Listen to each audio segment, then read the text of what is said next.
Something moved. A shadow, soft and darting over the mashed remains some 20 feet in front of her, and at the same time, Claire heard a strange, rasping sound, breathing. And she looked up, still not sure what she was seeing or hearing. That ragged breathing and the tick of talons on wood, the talons themselves thick and curved, the claws of a creature that couldn't exist.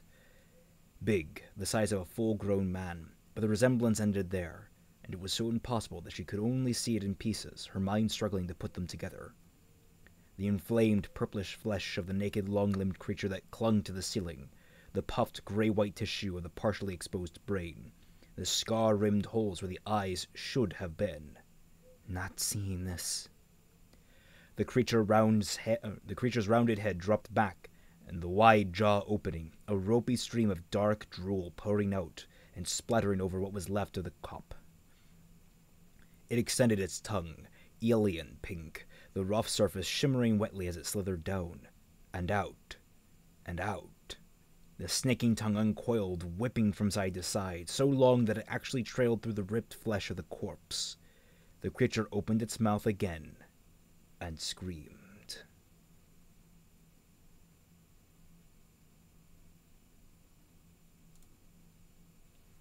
Hello, everyone. Welcome to my humble abode, which is actually, I need more mood lighting here.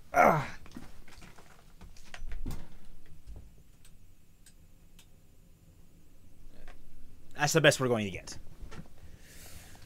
And welcome to Let's Read Resident Evil, City of the Bed. City of the Bed.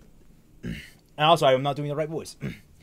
Welcome to Let's Read Resident Evil, City of the Dead. This is one of my favorite novels from when I was younger. I was intended to read the very first novel in the series, but I forgot that I lent that out to a friend and never got it back. So, that little prologue gives you a nice little taste of what's to come in this. I find the descriptions very, very enthralling. Yeah, profile picture is, autistic is City of the Bed. Yes, it is City of the Bed. Oh, it's a proper book, not a comic. Yeah, it's not a comic. It's an actual book. These are written by S.D. Perry. The first one was written, I want to say, in 1998, after the first game. Then she wrote her own original story in the setting. And then this would happen to be number 3 in the franchise. Oddly enough, the novelization of the second game. And this is actually the book that got me into Resident Evil. I'm trying to remember, I think I bought this one first. But I then bought the first novel and read that one because I wanted to start from the very beginning.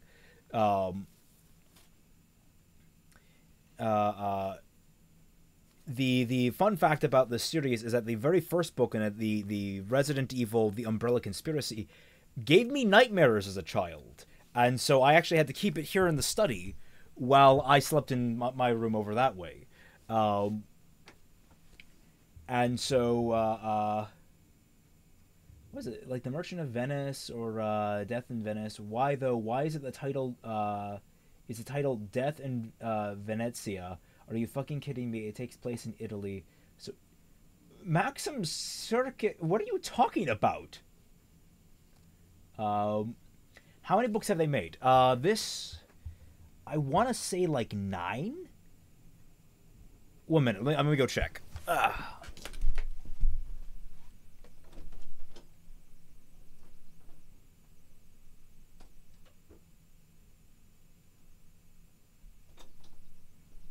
was wrong, it wasn't 9, it was 7. Because I have here the 5th and 6th books in the series, which are Resident Evil Nemesis and Resident Evil Code Veronica, which were already subtitled, which made subtitling the books easier, as opposed to Resident Evil Umbrella Conspiracy, Resident Evil City of the Dead, which I imagine she came up with on her own. These are decent books too. These are my lesser favorites. The first two are, or should I say, the Umbrella Conspiracy, City of the Dead, and Case Zero, I believe it is, or I think it was just called Zero. Let me check on. Nah, I'm not gonna check on that. The one that was basically the zeroth book, the prologue book, which is the novelization of Resident Evil Zero. Those three are my favorite. Well, these two are sort of. I mean, Nemesis is all right. The one that's really the weakest is Code Veronica's book, and it's not really because of anything you'd expect. It's just it feels really abrupt at the end. It's a very interesting little series of books, but I'm holding off too long. Hopefully, audio gains are perfectly fine. I'd rather get into this. No, the robe I've had for a long time. The robe is pretty styling. I'm very happy with it. I haven't worn this in like forever, so I feel like this is a fitting circumstance. It's a little rainy outside. It's nice and warm in here, and why not share a good book with a bunch of your dozen favorite fans and friends? So, just so you know, this is technically the third book in the franchise. So there's a few things, a little housekeeping matters at the very beginning that won't be mentioned. I also won't be getting through the whole book tonight. I plan to end this around 9 p.m. my time, which is 3 hours from now. I don't even know if I can keep going that long.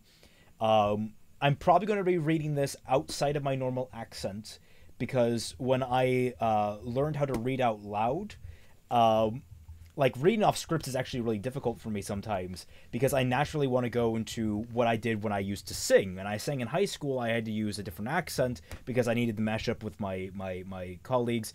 That, and I was trying to hide it, and it was all. So I speak much more fluently when I'm reading in a much flatter tone. So I might go with that. Oh, thank you. Blue is the eyes, I think. So I'm going to try reading this. I'm going to see how long I can go. I'm hoping to get 3 hours down through a couple of chapters of this, and then then I'll probably do another stream where I can, read out the rest of the book. This book is about 300 so pages, a little more than that. Yeah, the franchise, I love the Resident Evil franchise. But yes, I want to jump right into this and have very little commentary. If you want to have some kind of note, please go to if you want to donate to the stream and get your comments visualized on screen. There is a link down in the description below for Streamlabs. Please use that. Do not super chat. Super chat, they steal a garbage amount of money from that. But I will answer questions that are Streamlabbed. I'll try to answer most of them that I see, but because my eyes are going to be down here most of the time, I'm not going to be able to read the chat quite as consistently. But let's just jump into it. I'm very excited for this. Evil unchecked grows. Evil tolerated poisons the whole system. Jawaharlal Nehru. City of the Dead. Prologue. Raccoon Times, August 26, 1998. Mayor announces Keep City Safe plan. Raccoon City. On the front steps of City Hall, Mayor Harris announced in a press conference yesterday afternoon that the City Council will be hiring at least 10 new police officers. Oh, wait. I forgot. That's what we were missing. We'll be hiring at least 10 new police officers to join the Raccoon Police in response to the continued suspension of the Special Tactics and Rescue Squad, STARS. In effect since the brutal murders that plagued Raccoon City earlier this summer. Joined by Police Chief Brian Irons and all of Raccoon City's council members, Harris assured the gathered citizens and reporters that Raccoon City will once again be a safe community in which to live and work, and that the investigation into the 11 cannibal murders and 3 fatal wild animal attacks is far from closed. Just because no one else has been attacked in the last month does not mean the elected officials of the city can relax, Harris stated. The good people of Raccoon deserve to have confidence in their police force and to be secure in the knowledge that their political representatives are doing everything possible to ensure each citizen's safety. As many of you know, the STARS suspension is likely to become permanent. That unit's gross mishandling of the murder investigations and the subsequent disappearance from Raccoon City suggests that they don't care about this community. But I want to assure you that we care. That myself, Chief Irons, and the men and women that you see here today want nothing more than to make Raccoon City a place in which our children can grow without fear. Harris went on in detail a 3-point plan designed to bolster public confidence and to keep Raccoon citizens from falling victim to violence. Besides hiring between 10 and 12 new police officers, the citywide curfew will remain in place through at least September, and Chief Irons will personally head a task force of several officers and detectives to continue searching for the killers who took the lives of 11 people between May and July of this year. Cityside, September 4th, 1998. Renovations of Umbrella Complex planned. Raccoon City. The Umbrella Chemical Plant just south of downtown Raccoon is due for major construction efforts slated to begin next month. This will be the third... okay, just making sure the sound... is the sound... is the sound okay, guys? Are you hearing the music, too? It should be very soft. I'm trying to make sure it's not super overloading.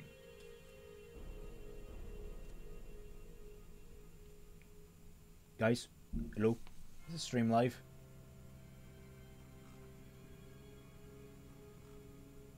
Oh, I will assume that the sound is good. This is the third of such structural renovations in the last year for the thriving pharmaceutical company. According to Umbrella's spokesperson Amanda Whitney, 2 of the laboratories inside the main plant will be fitted with several $1 million worth of new equipment designed for vaccine synthesis, and the building itself will receive state-of-the-art security systems.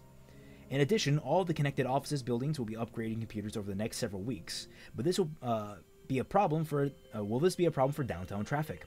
Said Whitney, with the Raccoon Police Building just finishing up another of their renovations, we know the local commuters will be getting pretty tired of the blocked streets. We're going to do our best not to get in the way of downtown traffic. Most of the construction is internal, and the rest will be doing after business hours. The courtyard in front of the RPD building, our readers may remember, was recently repaved and landscaped after several mysterious cracks appeared in the cement and topsoil. Traffic had been diverted around 2 blocks of Tall Oak Street for 6 days. When asked why so many overhauls as of late, Whitney replied, "Umbrella has stayed ahead of the competition for as long as it has by keeping up with current technology. It's going to be a busy couple of months, but I think it'll be well worth the effort when we're finally through." Let's see. Okay, sounds fine. Just making sure I got that. I do plan on doing a bad fanfiction stream with my friend Sync at some time in the future. And she has promised to do a workout routine to it every time there's something bad happens, and we actually hashed out some rules for that. It's gonna be fun. Raccoon City Weekly Editorial, September 17th, 1998. Irons to run. Raccoon City. Mayor Harris may be in for a tough race next spring. Weekly sources inside the RPD are saying that Brian Irons, the chief of police for the last 4.5 years, may be running for the city's top office in the next election, facing off against popular as of yet unopposed Devlin Harris, already in office for 3 consecutive terms. Although Irons would not confirm his possible entry into the political arena, the one-time STARS member also refused to deny the rumor. With his approval rating at an all-time high ever since the cessation of the summer's savage murders, as of yet unsolved, and the planned expansion of the RPD, Chief Irons may indeed be the man to knock Harris out of City Hall. The question is, will voters be able to forget Irons' alleged involvement in the 1994 Cider District land scam, or this rather extensive taste in art and interior design, which have turned up parts of the RPD building into something more akin to a museum than a working office? Assuming he means to throw his hat into the ring, this reporter, for one, will be looking forward to examining Irons' financial records. Raccoon Times, September 22nd, 1998. Teenager attacked in City Park. Raccoon City. At approximately 6:30 p.m. last night, 14-year-old Shanna Williamson was accosted by a mysterious stranger in downtown Birch Street Park on the way home from softball practice. The man came out from behind a row of hedges at the south end of the park and knocked Miss Williamson off her bicycle before attempting to grab her. The teen managed to get away with only a few scratches, running to the nearby residence of Tom and Clara Atkinson. Mrs. Atkinson alerted the authorities, who conducted a thorough search of the park but found no sign of the attacker. According to the girl, though police statement issued earlier this morning, the man appeared to be a transient. His clothes and hair were dirty, and she described the bad odor coming from him, a smell like rotten fruit. She also said that he seemed drunk, staggering and falling after her as she ran. With the plague of cannibalistic murders from May to July still unsolved, the RPD is taking Miss Williamson's encounter very seriously. The assailant bears a striking resemblance to eyewitness reports of the gang members spotted in Victoria Park last June. Mayor Harris has called a press conference later today, and Police Chief Brian Irons has stated already that with the first of the newly hired police officers expected next week, regular patrols will extend the routines to include downtown park blocks. And now, Chapter 1. I might actually use the restroom in a minute here. I'll through this chapter. Let's see. September 26, 1998. With the guys waiting outside in Barry's truck, Jill did her best to hurry. It wasn't easy. The house had been tossed. Since the last time she'd been there. The floors were strewn with books and papers, and it was too dark to navigate around the debris easily. That her small home had been violated was upsetting, though not much of a surprise. She figured she'd just be thankful that she wasn't really the sentimental type, and that the intruders hadn't managed to find her passport. She grabbed handfuls of clean socks and underwear in the cramped darkness of the bedroom and stuffed them deep into the weathered backpack, wishing she could turn on the lights. Packing a bag in the dark was harder than it sounded, would be even if one's house hadn't been trashed, but she knew they couldn't afford to take any chances. It was unlikely that Umbrella still had any of their houses staked out, but if there was anyone watching, a light in the window would draw fire. At least you're getting out. No more hiding. At least you're getting out. No more hiding. It's kind of weird. She has italicized thoughts in here, so trying to convey that's going to be interesting. There was that much. They were headed for foreign soil to storm enemy headquarters and very likely get killed in the process, but at least she wouldn't have to hang out in Raccoon anymore. And from what she'd read in the papers lately, maybe that was for the best. 2 attacks in the last week. Chris and Barry were skeptical about the danger, even knowing that the T-virus did the people. Barry thought it was some kind of PR stunt, that Umbrella would rescue Raccoon before anyone got hurt. Chris agreed, insisting that Umbrella wouldn't crap in their own backyard, so to speak, what with the Spencer estate disaster so recent. But Jill wasn't prepared to assume anything. Umbrella had proven that they couldn't contain their research, and with what Rebecca and David Trapp's team had found in Maine, a reference to the second novel, which I've never read myself, now was time to think about that. Now wasn't the time to think about that. They had a plane to catch. Jill scooped the flashlight off the dresser and was about to head to the living room when she remembered that she only had one bra with her. Scowling, she turned back to the open drawers and started to dig. She had enough clothing already, chosen from what Brad had left behind when he'd fled Raccoon. She and the guys had been holed up in his vacant house for several weeks, ever since Umbrella had hit Barry's house. Ever since they had hit Barry's house, and although none of Brad's stuff fit Chris's tall frame or Barry's massive one, she'd been able to make do. Lingerie, however, wasn't something that the Stars pilot had stocked up on. She didn't particularly want to hop off the plane in Austria and have to go bra shopping. "Vanity, thy name is underwear," she muttered softly, pawing through the rumpled heap. She found the elusive article only after she'd gone through the drawer twice, and crammed it into the bag as she jogged towards the small front room of the rented house. It was only the second time she'd been there since they had gone into hiding. She had the feeling that she might not be coming back for a while. There was a picture of her father on one of the bookshelves that she wanted to take.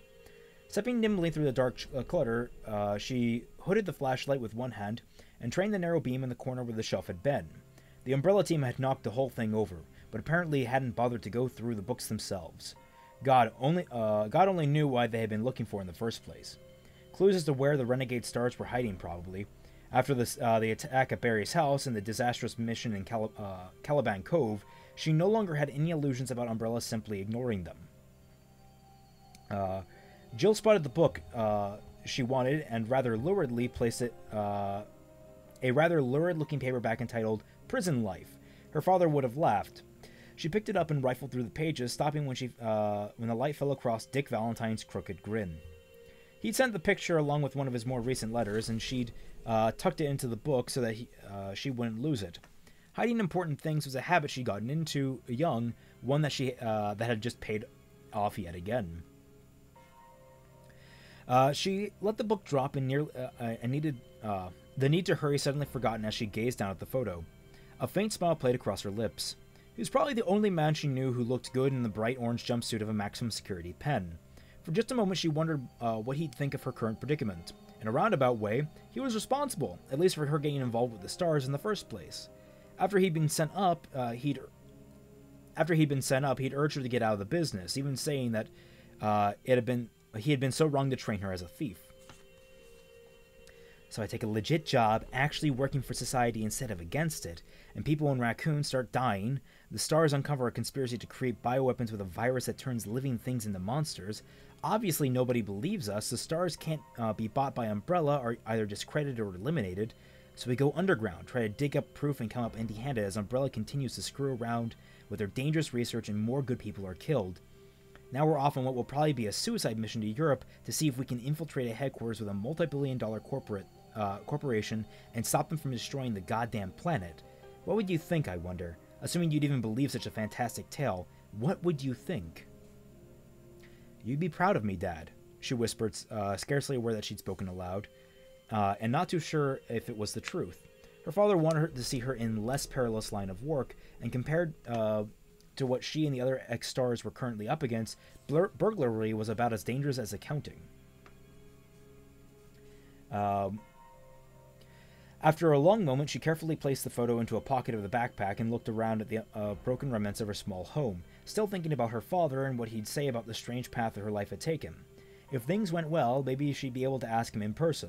Rebecca Chambers and the other surviving members of the main mission were still in hiding, quietly networking through the STARS organization for support and waiting to hear what she and Chris and Barry could tell them about Umbrella's headquarters. The official HQ was in Austria, although they'd suspected that the minds behind the T-Virus had their own secret complex elsewhere. Which might be a reference. I'm not sure how much inside knowledge SD Perry had, but that might be a reference to things like, you know, Code Veronica, or Zero, possibly, or even this book, I guess, about one here in Raccoon. So yeah, the official HQ was in Austria, though they all suspected that the minds behind the T-Virus had their own secret complex elsewhere, which you won't find out if you don't get your ass in gear. The guys are going to think you stopped to take a nap. Jill shouldered the bag and took a final look around through the kitchen. There was a lingering scent of rotten fruit in the dark air, coming from a bowl of apples and pears on the refrigerator that had long since disintegrated into mush. Even though she knew better, the smell caused a chill to run up her spine. She hurried for the closed door, trying to block out the sudden vivid flashes of memory of what they found at the Spencer estate. Rotting as they walked, reaching out with wet, withered fingers, faces melting with pus and decay. Jill? She barely contained a cry of surprise when the, Jill. She barely contained a cry of surprise when the sound of Chris's soft voice just outside. The door opened, Chris silhouetted against the darkness by a distant streetlight. Yeah, right here, she said, stepping forward. Sorry it took me so long. Umbrella's been through here with a bulldozer. Even the bare light, she could tell a half grin on his boyish face. We were starting to think the zombies got you, he said, although his tone was light, she could hear a real concern beneath it. Jill knew that he was trying to ease tension, but couldn't find herself to smile back. Too many people had died because of what Umbrella had unleashed in the woods outside the town. If the spill had opened closer to Raccoon... not funny, she said softly. Chris's grin faded. I know. You ready? Jill nodded, although she didn't feel particularly ready for what lay ahead. Then again, she hadn't felt ready for what they were leaving behind either. In a matter of weeks, her concept of reality had undergone a massive shift, turning nightmares into commonplace. Evil corporations, mad scientists, killer viruses, and the Walking Dead. Yeah, she said finally. I'm ready. Together they stepped outside. As Jill closed the door behind them, she was suddenly struck by a strange and ominous certainty that she would never set foot in her house again, that the three of them wouldn't be coming back to Raccoon City at all. But not because of anything that happened to us. Something will happen, but not to us. I think this was written before Nemesis became a thing, so I'm pretty sure she doesn't know that Nemesis is about to happen, and I'm pretty sure the setup that Jill was supposed to get out of the city altogether, but didn't, and just wound up in Nemesis. I can't remember how they explained that in Nemesis' novel. I'll have to read that at some point again. Frowning, hand on the doorknob, she hesitated for a moment and tried to make sense of the bizarre thought. If they survived the recon, if they were successful in their fight against Umbrella, why wouldn't they come back to their homes? She didn't know, but the feeling was uncomfortably strong. Something bad was going to happen. Something... Hey, you okay? Jill looked up at Chris and saw the same concern on his youthful face as she'd noticed earlier. They'd gotten pretty close in the last few weeks, although she suspected that Chris might like to get a bit closer. Oh, and you don't? The sense of impending unpleasantness was already fading, and the other confusions and uncertainties stepping in to take its place. Jill shook herself mentally and nodded at Chris, letting the feeling go. The flight to New York wasn't going to wait for her to indulge in self-analysis, or to worry about things that she couldn't control, imagined or otherwise. Still, that feeling... Let's get the hell out of here, she said, and she meant it. They moved out of the night, leaving the house dark behind them, as lonely and silent as the tomb. Okay, I'm going to take a brief break here for a minute. I need to actually get a glass of water and take a leak. I'll be right back. Enjoy the music.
Forgot some things. Yep.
And we're back.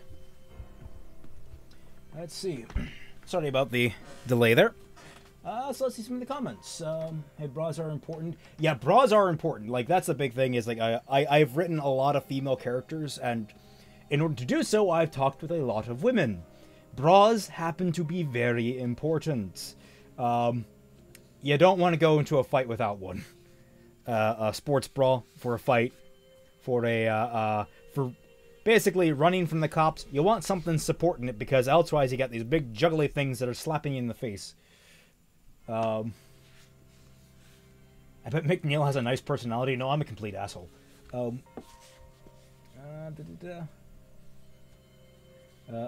Fat Man's Wizard Magic will bring him back, just you wait. Been a sub for a few years. Hey, Blade Charge. Guys, this isn't what I meant when I said to judge him. Wait, is Fatman here? I don't see Fatman. Oh.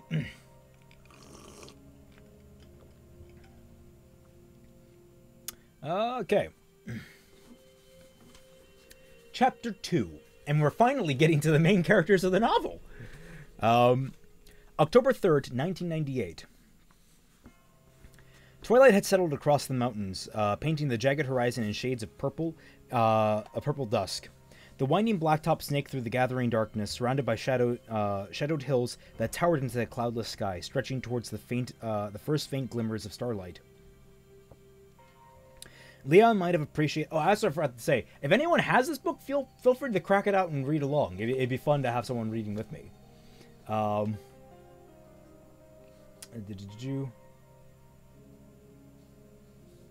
was out for cigarettes. No, I wouldn't do that to you guys. That's Fatman's job. Leon might have appreciated the majestic view a bit more if he wasn't so goddamn late. He'd make it to his shift on time, sure, but he is hoping to get settled into his new apartment first, take a shower, get something to eat. As it was, he might have time to hit a drive-thru on his way to the station. Changing into his uniform back at the last rest stop had saved him a couple of minutes, but basically he was screwed. Way to go, Officer Kennedy. First day on the job, and you'll be picking cheeseburger out of your teeth during roll call. Very professional. His shift started at 9, and it was already just after 8. Leon let his boot ride a little heavier on the gas, even as his Jeep whipped past a sign that told him that he was half an hour away from Raccoon City. At least the road was clear, except for a couple of semis. He hadn't seen anyone for what felt like hours. A nice change considering the traffic tie-ups just outside of New York that had cost him most of the afternoon. He'd actually tried to... So they set this pretty close to New York. That's an interesting note. I always thought Cincinnati was a good place for Raccoon City. He'd actually tried to call the night before and leave a message with the desk sergeant that he might be late, but there had been something wrong with the connections. Nothing but a busy signal. What little furniture he had was already moved into the studio apartment in the working class but basically decent Trask district of Raccoon City. There was a nice park not 2 blocks away, and it was only a 5-minute drive to the station. No more gridlock, no more overcrowded slums or random acts of brutality. Assuming he could survive the embarrassment of showing up to his first shift as a full-blown officer of law without having to unpack his bags, he was looking forward to living in the peaceful community. Raccoon is about as far removed from the Big Apple as you can get. Thank you very much. Well, except for the last few months. Those murders. In spite of himself, he felt a tiny thrill at the thought. What had happened in Raccoon was horrible, of course, sickening, but the perps had never been caught, and the investigation was really just getting started. And if Irons liked him as much as the heads of the Academy had liked him, maybe Leon would get a chance to work on the case. Word had it that Chief Irons was kind of a prick, but Leon knew his training had been top-notch. Even a prick would have to be a little impressed. He graduated top 10th after all. In the top 10th after all. And it wasn't like he was a stranger to Raccoon City, since he'd spent most of the summers there as a kid when his grandparents were still alive. Back then, the RPD building had been a library, and Umbrella was still several years away from turning the town into an actual city. But in most ways, it was still the same quiet place he'd remember from his childhood. Once the cannibal killers were finally put away, Raccoon would be ideal again. Beautiful, clean, and a white-collar community nestled in the mountains like a secret paradise. Though I guess his proximity to New York, it could work. It could work. It's about a 9-hour drive, I want to say, from New York to Ohio. So if he left in the afternoon, he'd make it by pretty late, 8. So yeah, he could feasibly be somewhere more Midwest than just Pennsylvania, which I think where they're trying to set it. So I get settled in a week or 2 passes, and Irons notices how well written my reports are, or see how good I am at the target range. He asked me to take a look at the case files, just to familiarize myself with the details so I can do some footwork, and I see something that no one else has seen. A pattern maybe, or a motive, or more than one of the victims. Maybe I run across a witness report that reads wrong. No one else has caught it because they've lived with it for too long.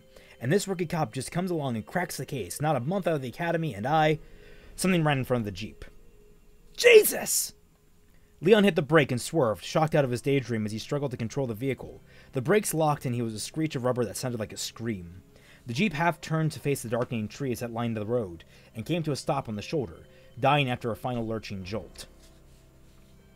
Heart pounding and stomach in knots, Leon opened the window and craned his neck, scanning the shadows for the animal that had darted across the highway. He hadn't hit it, but it had been close.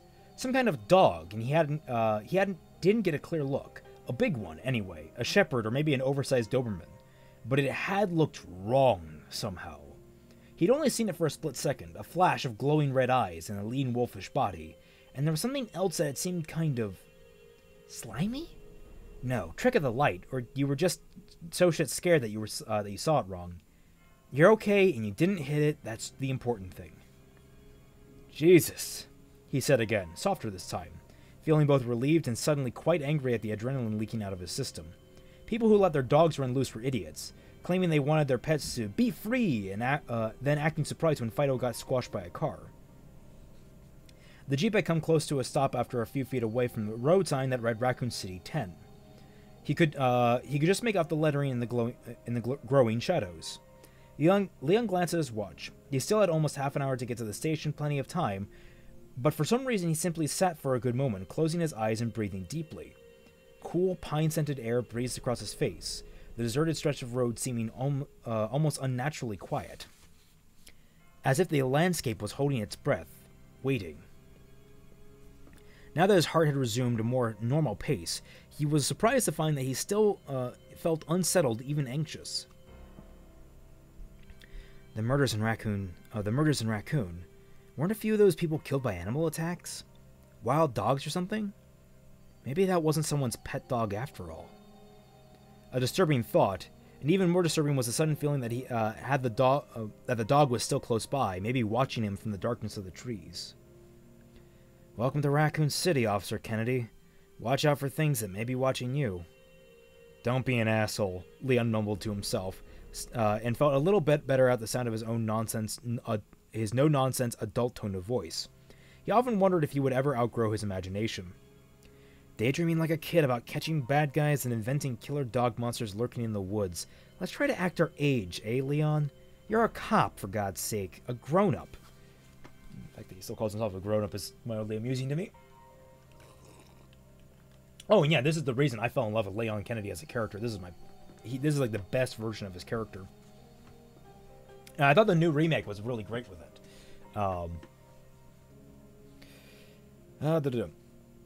He started the engine and backed into the road, ignoring the strange sense of unease that had somehow managed to take hold of him in spite of his mind's chiding voice. He had a new job and a nice apartment in a nice little up-and-coming city. He was competent, bright, and decent-looking. As long as he kept his creativity glands in check, everything would be fine. And I'm on my way, he said to himself, forcing a grin that felt out of place but suddenly necessary to his peace of mind. He was on his way to Raccoon City, to a promising new life. There was nothing to be uneasy about, nothing at all. Clara was exhausted, both physically and emotionally, and the fact that her butt had been aching for the last couple of hours wasn't helping matters much. The thrum of her Harley's engine seemed to have settled deep into her bones, a physical counterpoint to the butterflies in her stomach, and of course, the worst of it seemed to emanate from her extremely sore and overheated ass. Plus, it was getting dark, and like an idiot, she wasn't wearing her leathers. Chris would be totally pissed. He's going to yell his head off, and I won't even care. God, Chris, please be there to scream at me for being such an idiot. The Harley buzzed along the dark road, the sound of the engine echoing back at her from the sloping hills and the shadow-laden trees. She took the corners carefully, very aware of how deserted the winding highway was. If she took a spill, it could be a long time before anyone happened by. Like it would matter. Take a spill without your gear, and they'd be scraping pieces off the asphalt with a squeegee. It was stupid, she knew. It was stupid to have left in such a god-awful hurry that she couldn't be bothered to suit up. But something had happened to Chris. Hell, something may have happened to the entire city. Over the past couple of weeks, the growing suspicion that her brother was in trouble had become certainty. And the calls she made that morning had cinched it for her. Nobody home. Nobody home anywhere, like Raccoon moved and forgot to leave a forwarding address. It was definitely creepy, although she could give a shit about Raccoon. What mattered was that Chris was there, and if something bad had happened to him, she wouldn't think that way. Chris was all she had left. Their father had been killed on his construction job while they were both still kids, and when their mother had died in a car crash 3 years ago, Chris had done his best to take on the parental role.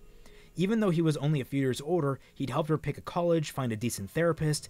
He'd even sent her a little money each month beyond what the insurance policy paid out, what he called walking around cash. And on top of that, he called her every month every couple of weeks like clockwork. Except he hadn't called at all in the last month and a half and hadn't returned any of her calls. She tried to convince herself that she was silly to worry. Maybe he'd finally met a girl, or something had turned up on Star's suspension thing, whatever that was about. But after 3 unanswered letters and days of waiting for the phone to ring, she'd finally put in a call to the RPD that very afternoon, hoping against hope that someone there might know what was going on. She'd gotten a busy signal. Sitting in her dorm room, listening to that soulless mechanical bleat, she started to worry for real. Even a small city like Raccoon had a voicemail answering system set up to field calls. The rational part of her mind told her, remember, this is 1990s. Not everything is super, people aren't recording messages aren't necessarily commonplace quite yet. They're there, but they're more expensive. That rational part of her mind told her not to panic, that a down line was nothing to get freaky about. But already her emotional self was screaming foul. She'd gone through her address book with trembling hands, dialing the few numbers that she had for friends of his, people or places he had told her to call if there was ever an emergency and he wasn't at home. Barry Burton, Emmy's Diner, some cop she'd never met named David Ford. She'd even tried Billy Rabbitson's number, although Chris had told her that he disappeared a few months earlier. And with the exception of an overloaded answering machine at David Ford's house, she'd gotten nothing but busy signals. By the time she'd hung up, the worry had transformed into something closer to panic. A trip to the Raccoon City was only about 6.5 hours from the university. Claire's roommate had borrowed her riding gear to go out with her new biker boyfriend, but Claire had an extra helmet, and with that feeling that was not quite panic spinning through her frightened thoughts, she had simply grabbed the helmet and gone. Stupid, maybe. Impulsive, definitely. And if Chris is okay, we can laugh about how ridiculously paranoid I am till the cows come home. But until I find out what's going on, I won't know a moment's peace. The last of the day's light was draining from the strip of cloudless sky, although waxing near a full moon, and the Softail's headlights gave her enough light to see, more than enough to see the small sign ahead on her left, Raccoon City 10. Telling herself that Chris was fine, that if anything weird had happened in Raccoon, somebody would have checked it out by now, Claire forced her concentration back to handling the heavy bike. It would be full dark, but she'd be in Raccoon before it was too dark to ride safely. Whether or not Raccoon would be safe, she'd soon find out. Or she'd soon enough find out. She'd find out soon enough. God, can you tell that I think I might be mildly dyslexic?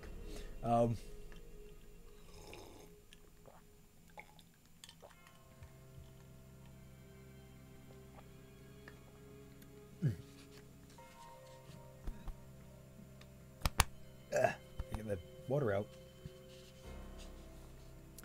Chapter 3. Count trucks, even though... Wrong Ford! Although now you mention it, that's probably why he's named in the games. Because Japanese people need to pull from actual American names. Leon reached the outskirts of the town with 20 minutes to spare, but decided that a hot dinner was going to have to wait. From his previous visits to the station, he knew that there were a couple of vending machines he could hit up for something to tide him over. The thought of stale candy with peanuts didn't sit well in his growing stomach, but it was his own damn fault for not taking New York traffic into account. The drive into the city proper did a lot to soothe his still rattled nerves. He passed the few small farms that lay east of town, the fairgrounds and storage sheds, and finally the truck stop that marked the separation of rural Raccoon from urban. Something about knowing that he was going to be patrolling those back roads before long, keeping them safe, gave him a surprising sense of well-being and not a little pride. The early autumn air from the open window was pleasantly brisk, and the rising moon bathed everything he saw in a silver glow. He wasn't going to be late after all. Within the hour, he'd officially become one of Raccoon's finest. An actual raccoon. No, I'm kidding. As Leon turned to the jeep down RWBY, heading for one of the main north-south streets that would take him to the RPD building, he got his first hint that something was very wrong.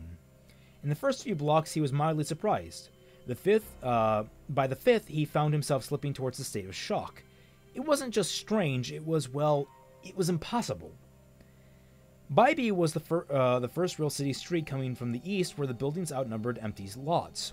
There were several espresso bars and cheap diners, as well as a bargain movie theater that never seemed to run anything but horror movies and sexy comedies, and was therefore the most popular hangout for the youth of Raccoon. There were even a few generically hip taverns that served microbrew and hot rum drinks for the winter college student ski crowd. A quarter to 9 on a Saturday night, RWBY should have been teeming with life. But of the mostly single two-story brick shops, and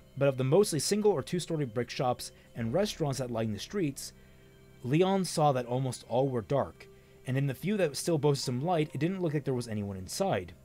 There were plenty of cars parked along the narrow streets, and yet not one person that he could see. RWBY, the hangout for cruising teens and college students, was totally deserted. Where the hell is everybody?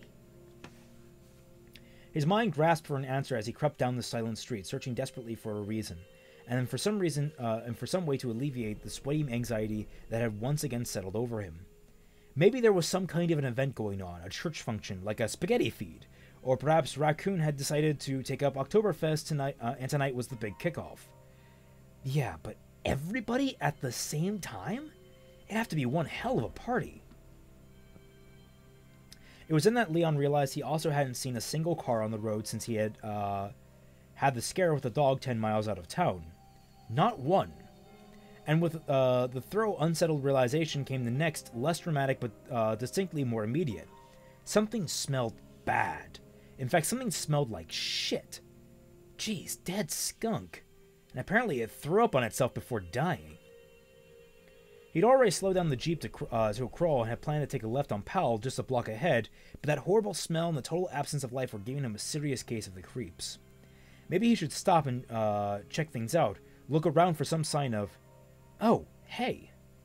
Leon grinned, relief flooding through his confusion as there were a couple of people standing at the corner practically right in front of him. The street light was out on their side, but he could see them in silhouette clear enough. A couple, a woman in a skirt and a big man wearing workout boots.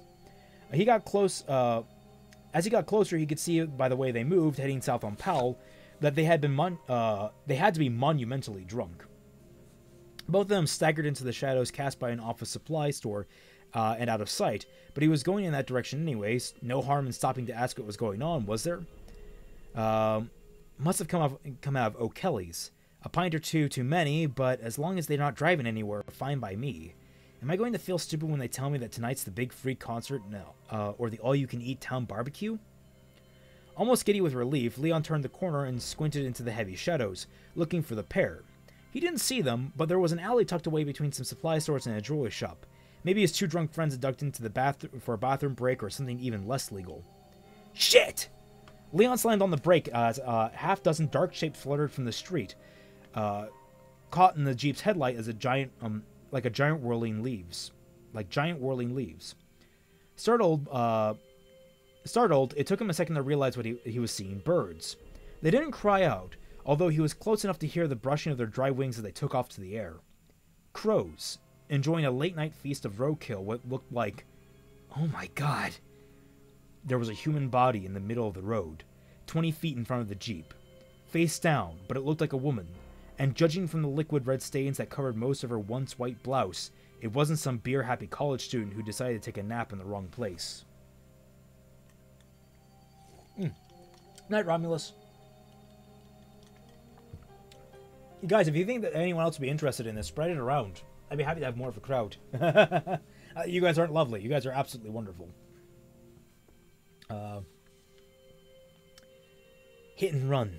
Some bastard hit her and then drove away. Jesus, what a mess.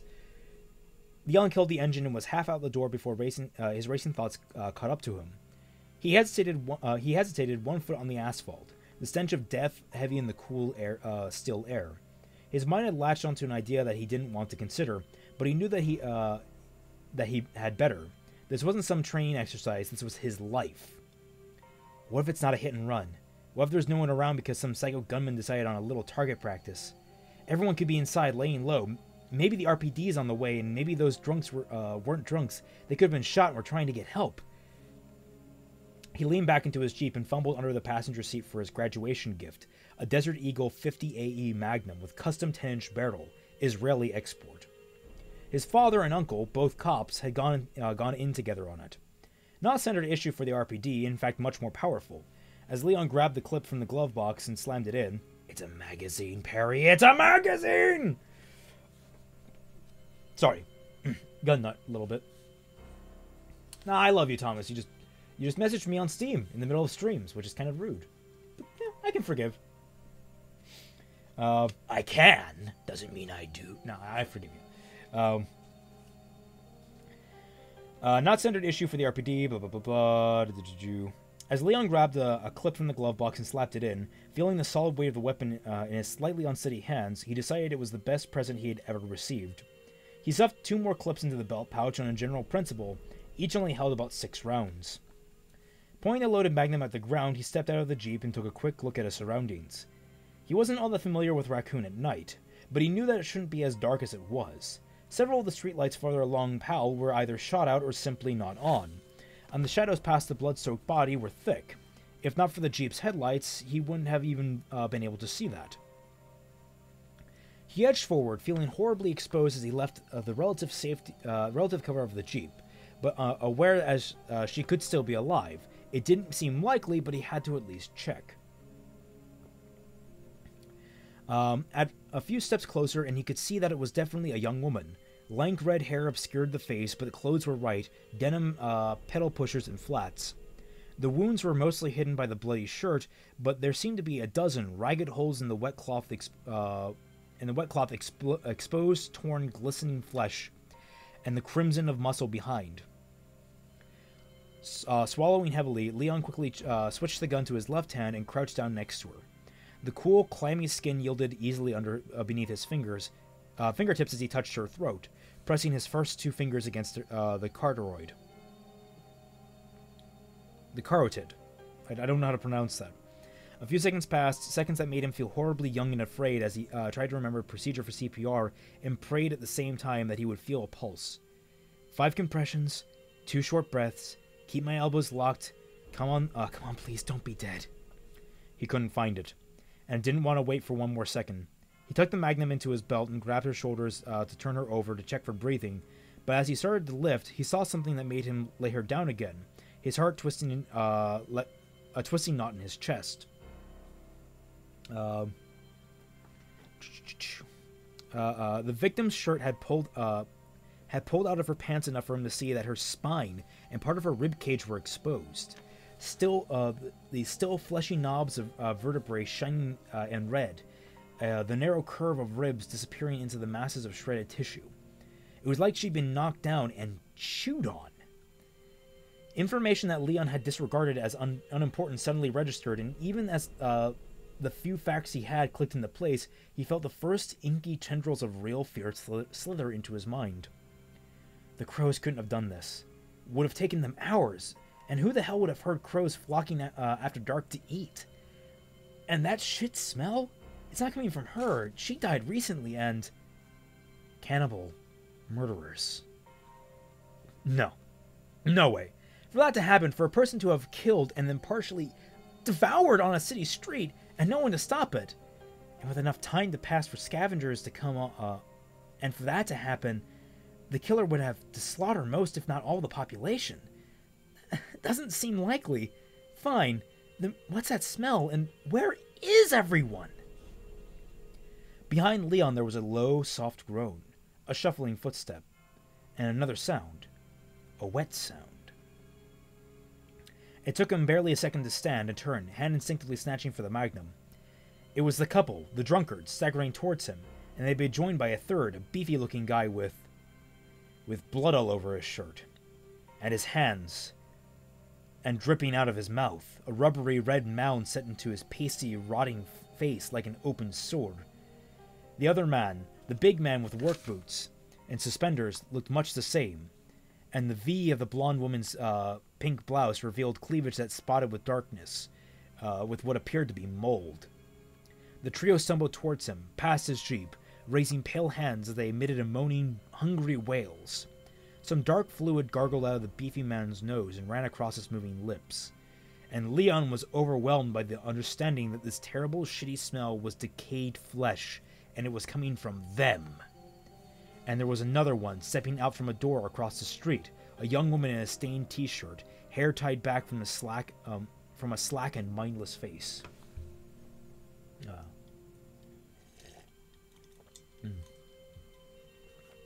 I think the descriptions in this book are better than the visuals in the original games. Newer games come close, but this is like newer games are great because they're like the visuals that I saw while reading this. A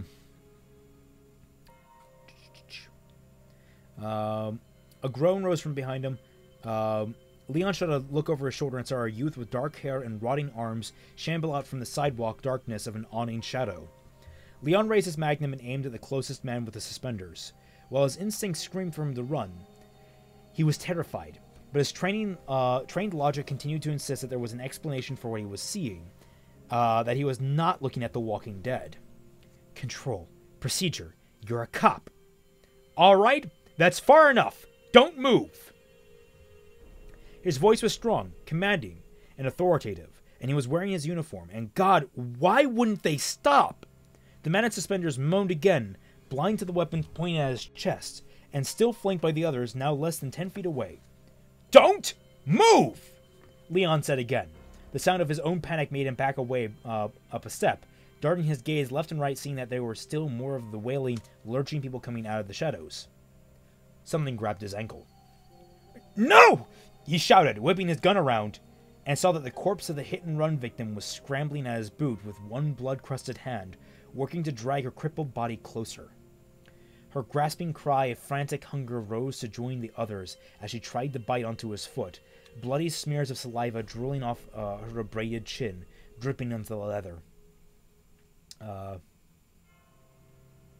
Yeah, the books, they're fun reads. I think they're like kind of pulpy, but I mean, this is the kind of shit that I just eat up. Get it? It's because zombies. Where was I? Dripping onto the leather. Leon fired into her upper back, the sharp explosive crack of the massive weapon loosening her grip, and as such close range, probably obliterating her heart. Spasming, she dropped back to the pavement, and he turned and saw that the others were less than 5 feet away. He fired twice more, the round splattering red flowers into their chests of the closest. The entry wound sprouted scarlet. The man in suspenders was hardly fazed by the twin gaping holes in his torso. And that's a 50 caliber bullet. That's holy. Yeah. The books are not canon. They're no longer canon. They used to be somewhat canon, but especially with the new remake, they are not canon anymore. This is radically different than what happens in the although the big plot beats are the same typically. They're just some events are kind of switched around and changed a little bit in current canon. The man in suspenders was hardly fazed by the twin gaping holes in his torso, his stagger faltering for only a second. He opened his bloody mouth and gaped out a hissing yell of hunger, hands raised again as if to direct him to a source of relief. Must be on something. Firepower like that could drop an elephant. Backing away, Leon fired again, and again, and again. And then the empty clattered to the pavement. Another slammed in, more rounds fired, and still they kept coming, oblivious to the shots that rippled at their stinking flesh. It was a bad dream, a bad movie. It wasn't real, and Leon knew that if he didn't start believing, he was going to die, eaten alive by these. Go ahead, Kennedy, say it. These zombies. Blocked from his jeep, Leon stumbled away, still firing. I'm gonna blow my nose, because I need to.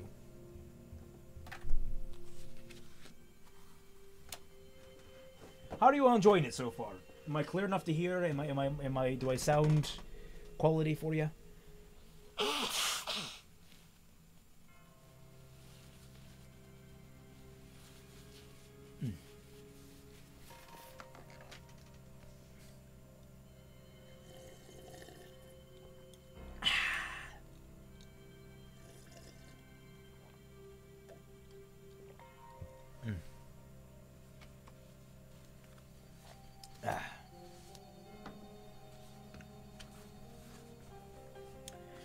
Chapter 4.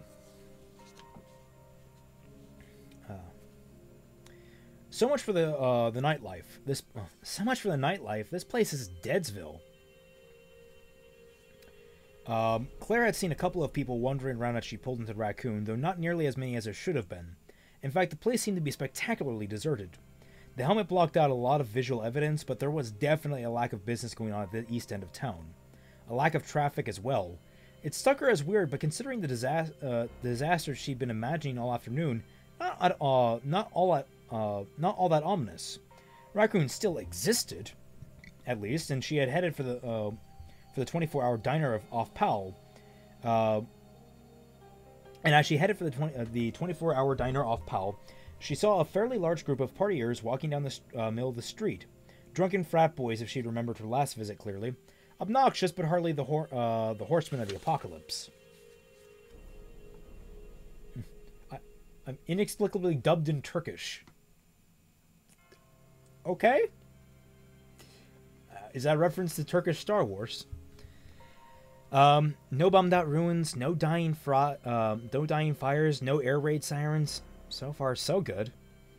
She planned out to head straight for Chris's apartment before she realized that she'd be passing Emmy's on the way.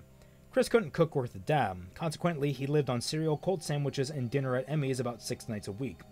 Even if he wasn't there, it might be worth it to stop in and ask one of the waitresses if they'd seen him lately. As Claire pulled the soft tail to a gentle stop in front of Emmy's, she noticed a couple of rats scurrying for cover atop the garbage can on the sidewalk. She pulled down the stand and unstraddled the bike, taking off her helmet and setting it on the warm seat. Shaking out her ponytail, she wrinkled her nose in disgust. From the smell of things, the trash had been sitting out for quite a while. Whatever they were throwing away was giving off a seriously toxic stink. Before going in, she chafed her bare legs and arms slightly, as much to warm them as to wipe off the top layer of road grime. Shorts and a vest were no match for the October night, and it reminded her once again of how dumb she had been to ride Bear. Chris would give her one hell of a lecture. But he's not here. The building's glass front gave her a clear look into the well-lit, homey restaurant, from the blotted red stools at the lunch counter to the padded booths lining the wall, and there wasn't a sound in sight. Claire frowned, her initial disappointment giving way to confusion. Having visited Chris Prey regularly over the past few years, she'd been to the diner at all hours of the day and night. They were both night owls, often deciding to go out for cheeseburgers at 3 a.m. in the morning. At 3 in the morning. She didn't put the a.m. in there. I did because I'm stupid. Which meant Emmy's every time. And there was always someone at Emmy's, chatting with one of the pink polyester-clad waitresses or the hunched-over cup of coffee with the newspaper, no matter what time it was. So where are they? It's not even 9 o'clock.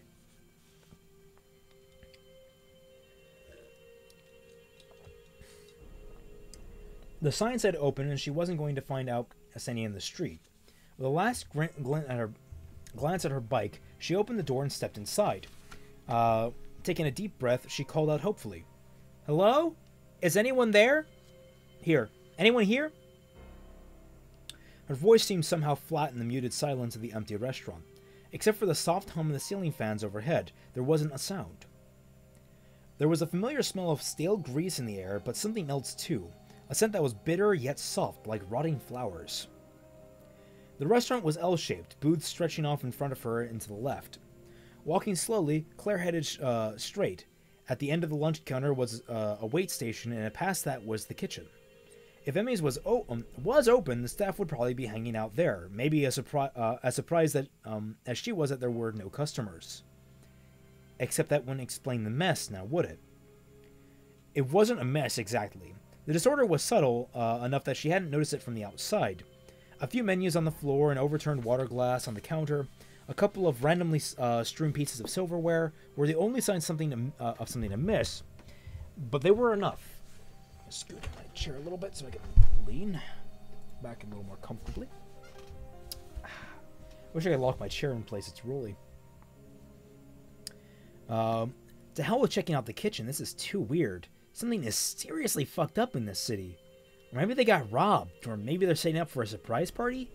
Who cares? Time for you to be elsewhere. From the hidden space at the end of the counter, she heard a gentle sound of movement, a sliding whispering of cloth followed by a muffled grunt. Somebody was there, ducked down. Heart thumping loudly, Claire called out again. Hello? For a beat there was nothing, and then another grunt, a muted moan that raised the hair on the back of her neck. In spite of her misgivings, Claire hurried towards the back, suddenly feeling childish for her desire to leave.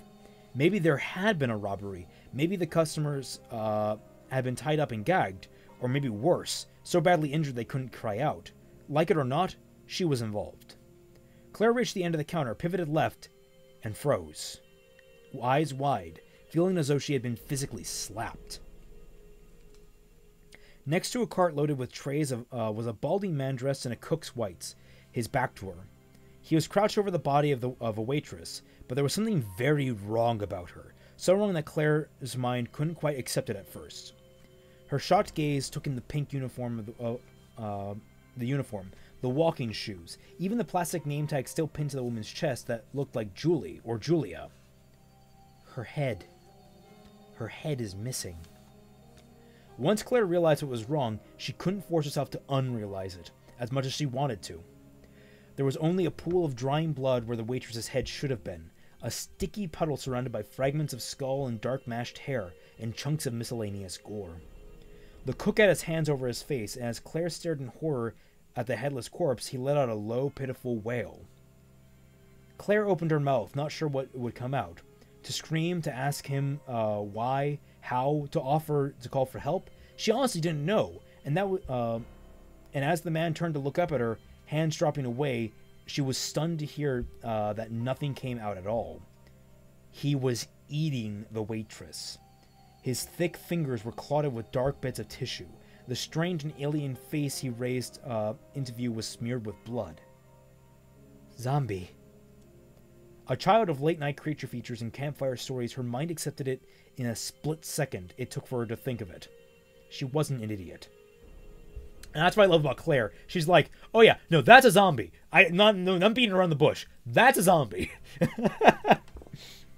He was deathly pale and ripe with that sickly sweet scent of decay she'd noticed earlier. His eyes cataracts and gleaming white. Zombies and Raccoon. I never expected that. With that calm, logical realization came a sudden rush of absolute terror. Claire stumbled backwards, feverish panic turning her guts into liquid as the cook continued to turn, rising from his crouch. He was huge, easily a foot over her 5'3" and broad as a barn. And dead. He's dead, and he was eating her. Don't let him get any closer. The cook took a step forward, his stained hands clenching into fists. Claire backed up faster, almost slipping on a menu. A fork clattered away from beneath one boot. Get out now! I'll be on my way now, she babbled. Really, don't bother to show me out. The cook staggered forward, his blind eyes glowing with dumb hunger. Another step back, and Claire reached behind her, felt air, felt nothing, and then felt the cool metal of the door's handle. A shot of adrenaline triumph bolted through her as she spun, snatched at the handle, and screamed a short, sharp cry of horror. There were three more of them outside, their disintegrating flesh pressed to the glass of the glass front of the diner. One of them had only one eye, a separating hole where the other should have been. Another had no upper lip, a ragged permanent grin scrawled across its lower jaw. They crawled mindlessly at the windows, their ashy, ravaged faces swathed with blood, and from the shadow across the street, dark shapes shambled out in the open. Can't get out. Trapped. Jesus, the back door! From the edge of her vision, the glowing green exit sign shone like a beacon. Claire spun and barely saw the cook reaching out to her from a few feet away. Her full attention fixated on the only hope of escape.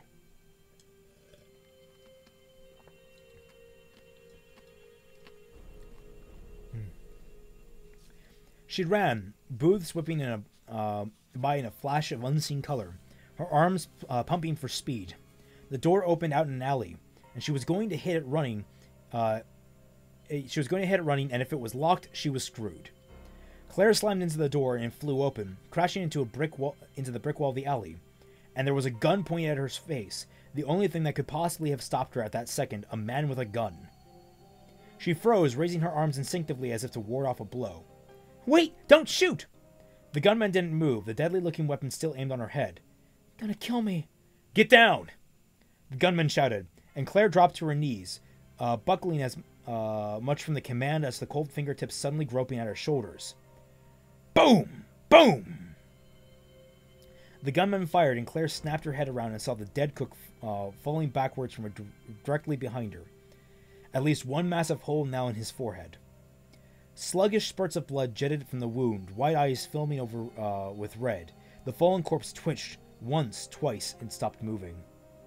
Claire turned back to the man who saved her life, and his uniform registered for the first time. Cop.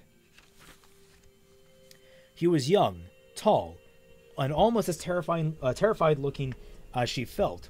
His upper lip beaded with sweat, his blue eyes wide and unblinking.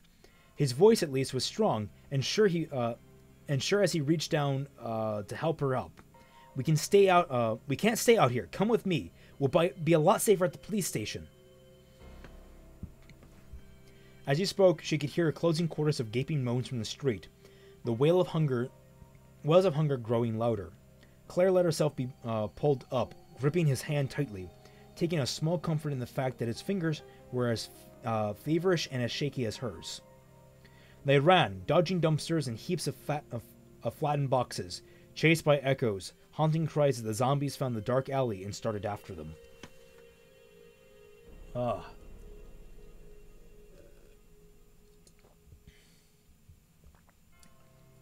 Everyone's having a good time, I hope, huh? How many people have we got on stream? Let's see. We have 13 people watching. Well, that is disappointing. We need more. We need to bump those numbers. I want more people to read this with. It's a great story. Let's see. How long is chapter 5? What time is it? 7:12? I've only been going an hour, but my voice is really fucking tired. 6.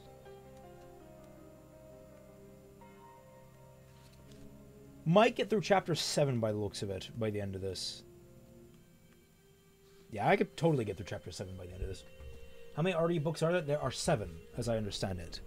5 of which are based on the core games. We've got Resident Evil 0, 1, 2, 3, and Code Veronica represented. And then after that, there are books in between that are made by S.D. Perry herself. I believe they are... The Caliban Cove is the second one. Is the first original book, but the second chronologically. And there's one more that involves a zombie T-Rex, of all things. That was before Resident Evil 6 was ever even imagined. So, I mean, it's ahead of its time. Okay.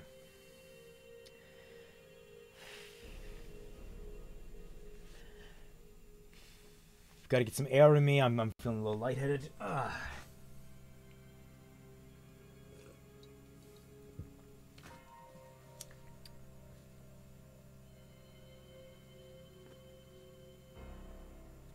Yeah, I gotta understand that. That makes sense.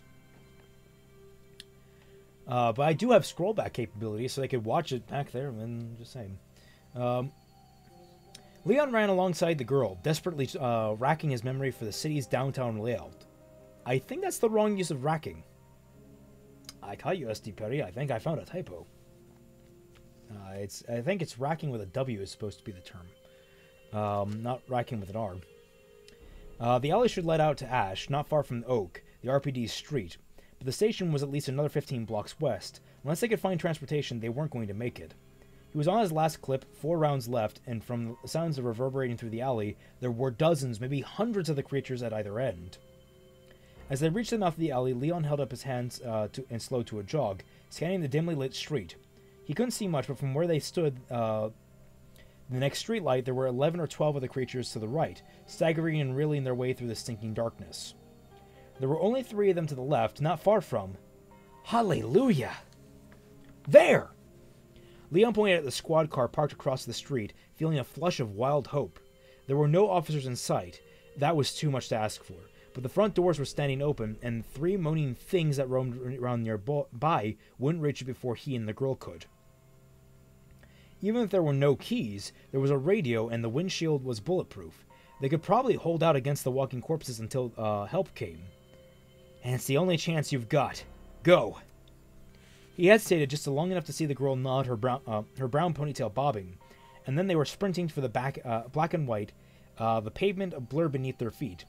Leon kept the handgun half pointed towards the creatures, closest to them, the creatures so closest to them, 50 feet away. He wanted to shoot, to keep them from getting close, one step closer, but he couldn't afford to waste ammo. God, let there be keys.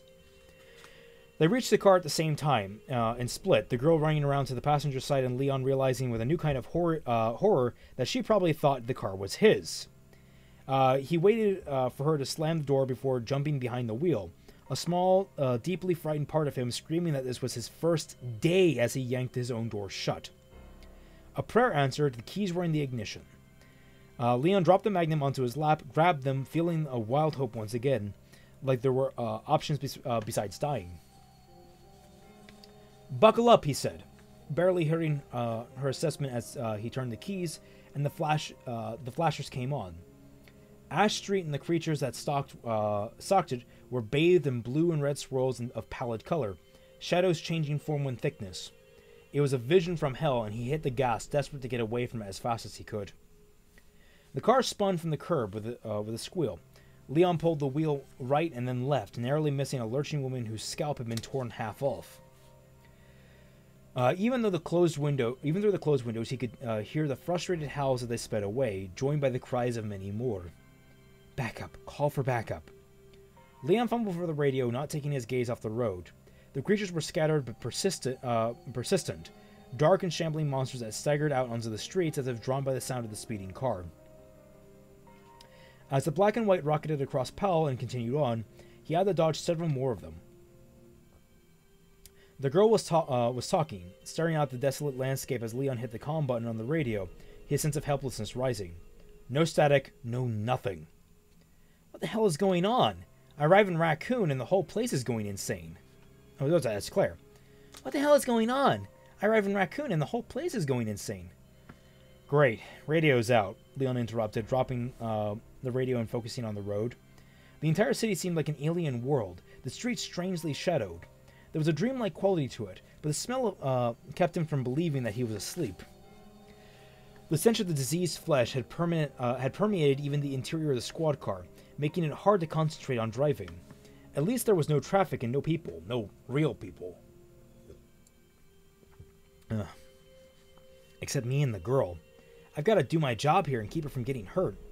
Poor kid, she can't be older than 19 or 20. She's probably terrified. I've got to keep it together and shield her from further danger here. Get to the station and... You're a cop, right?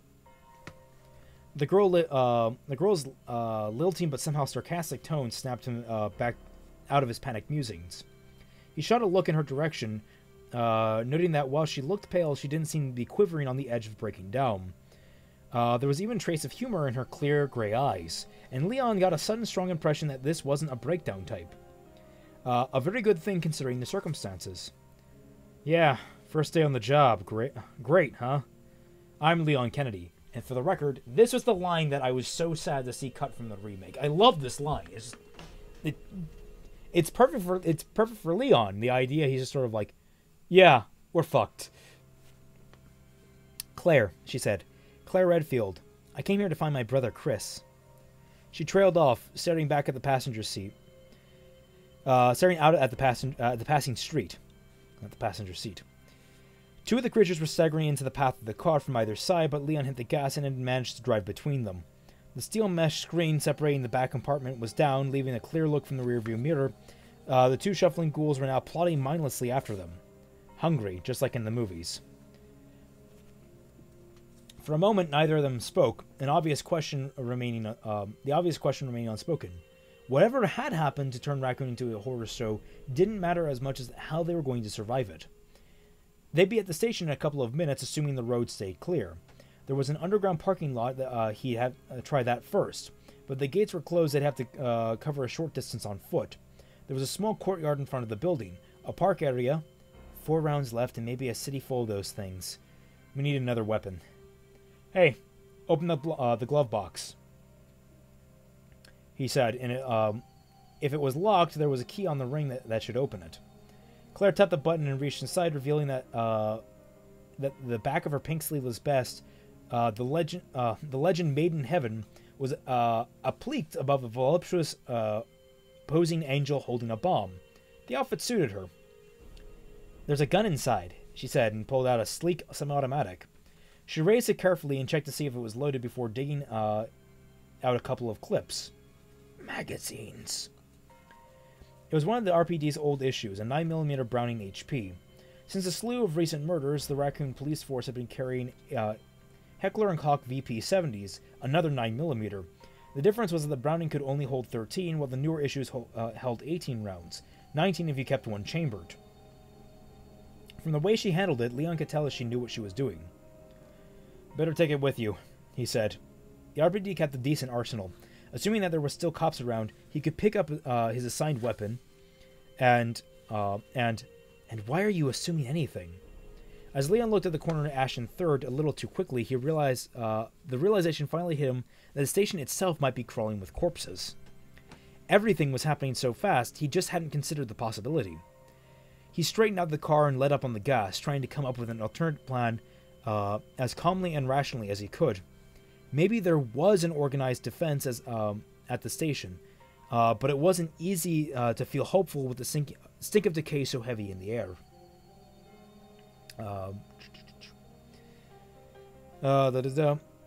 We have three quarters of a tank, more than enough to make it over the mountains. We could be in Latham in less than an hour. They could drive by the station, and if it looked unfriendly, he'd just get the hell out of town. It sounded good to him. He started to tell Claire, see what she thought, when the horrible smell of slaughter washed over him and something lunged out of the back seat. Claire screamed, and the monster that had been in the squad car all along grasped Leon's shoulder with its icy hands, its fly-blown breath gusting into his face. It snatched at his right arm, pulling it towards his drool-slicked teeth with inhuman strength. "No!" Leon shouted as the car veered wildly to the right, jumping the curb and sliding towards a brick building. The creature was unbalanced, losing some of its grip. Leon jerked the wheel, but too late to avoid the wall completely.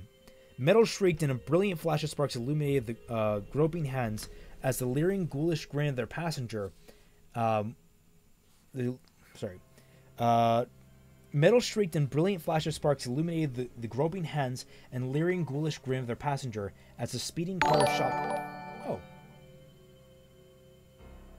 Oh, thank you, Oi-san? Aoi-san, for the subscription. Thank you for subscribing. You're probably not watching this video right now, but you know what? Thank you anyway.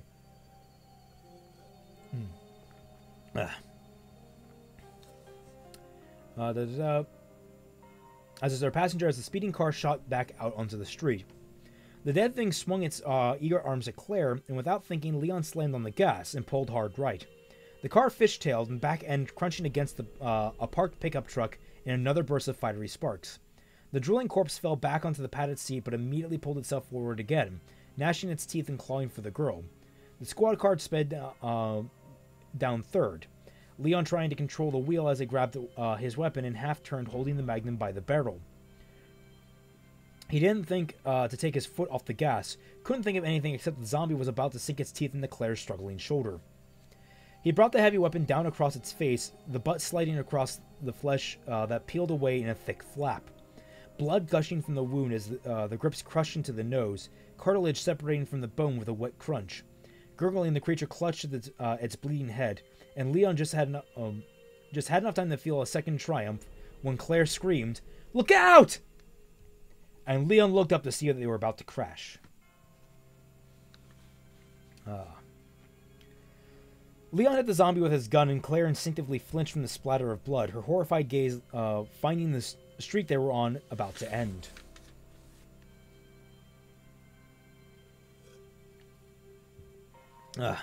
"Look out!" Well, she said the same thing, Victor.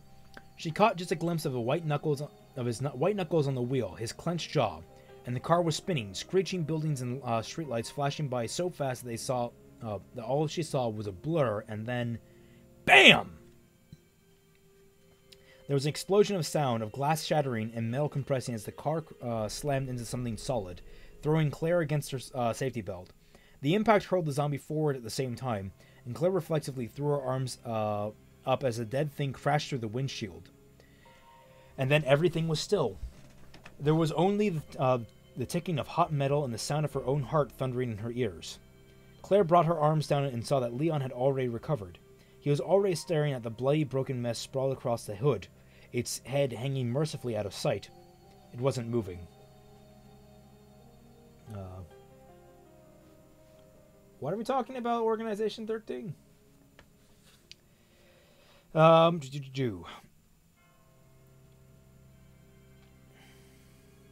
Okay. You okay? Claire turned to look at Leon. You okay? Claire turned to look at Leon, suddenly having to fight off a semi-hysterical laughing fit. Raccoon had just been taken over by the living dead, and they'd just been in a serious car wreck because of a corpse had been trying to eat them. All things considered, okay was not the first word to come to mind. At the sight of Leon's sincere and stricken expression, the urge to freak out passed. He looked on the edge of a fit himself, allowing her devastated nerves to free rein wouldn't help any. Still in one piece, she managed, and the young cop nodded, smiling relieved. Still in one piece, Claire took a deep breath, feeling like it was the first time she'd taken one in hours, and looked at where they had ended up. Leon had managed to complete 180 at the end of the street where it teed, and obviously totaled the squad car facing back the way they'd come. There were no zombies in the immediate vicinity, but Claire had the feeling that they wouldn't have long to find cover from what she'd seen so far. Most if not all Raccoon had been affected by whatever had happened. She held the handgun tightly, trying to get her tangled emotions under control. Leon started to say something, and then stopped, his eyes widening as he stared at the rear-view mirror. Claire looked behind her, and for a second could only think that at some point since she left the university, she'd been cursed. Cursed. Somebody wants me dead, that's all there is to it. A semi was barreling down the street, still several blocks away, but close enough for them to see that it was out of control. The truck veered back and forth, smashing against a blue pickup parked on one side of the street, and then plowing under a mailbox on the other. Claire realized with numb horror that it was a tanker, and from the way the hull was sliding dangerously at each frantic swerve, the driver had a full load. In the split second that it took to digest that information, to pray that it wasn't gas or oil, the tanker had halved the distance between them. She could actually see the flames painted across the dark green cab. But even then, it wasn't real until Leon broke her stunned silence. "Maniac's gonna ram us!" he breathed, and then they were both stabbing at the seatbelts releases. Claire praying that they clashed. You can tell I'm losing my voice here.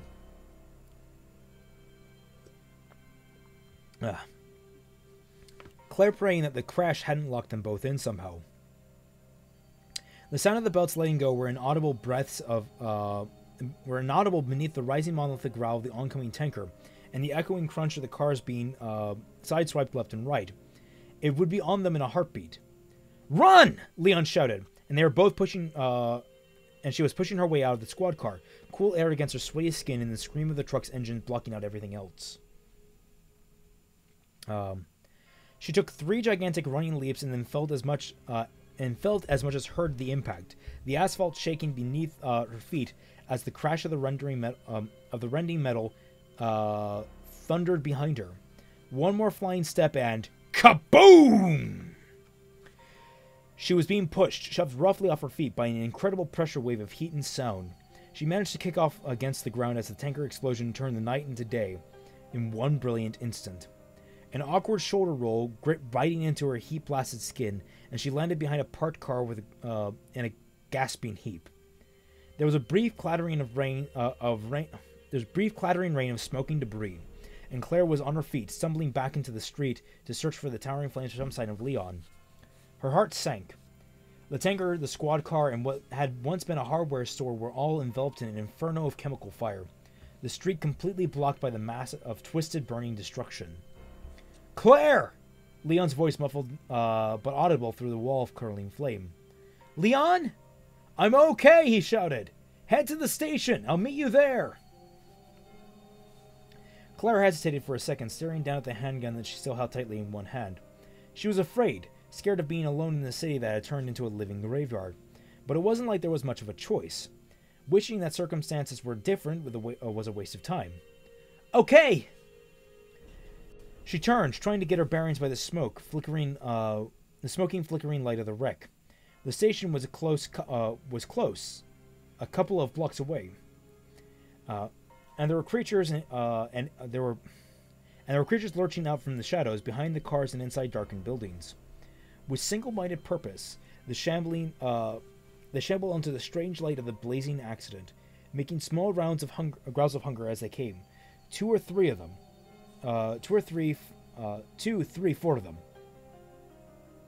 She saw tattered skin and rotting limbs, gaping blackness where eyes should be, and still they came, moving slowly towards her as if homing in on living flesh. Beyond this fiery wreck, she heard gunfire. 2 shots from perhaps a block away, then nothing. Nothing but the crackle of consuming flame and the soft, helpless cries of the shuffling dead. Leon's on his own now. Move! Claire took a deep breath, spotted an opening with the lethal crowd closing on her, and ran. Okay, I'm going to take a restroom break, refill my drink, and I'll be right back, and we'll do 2 more chapters. Does that sound good to everyone?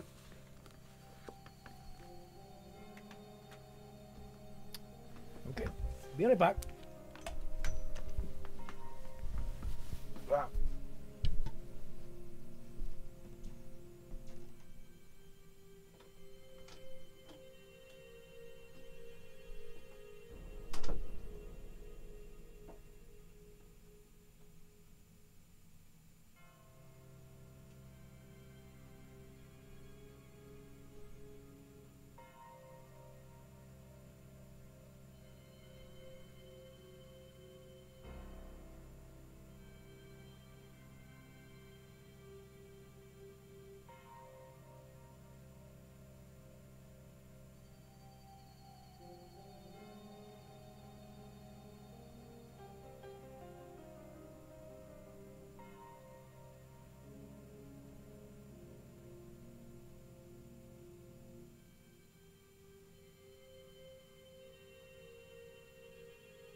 And I'm back. We're on chapter 6 for the record.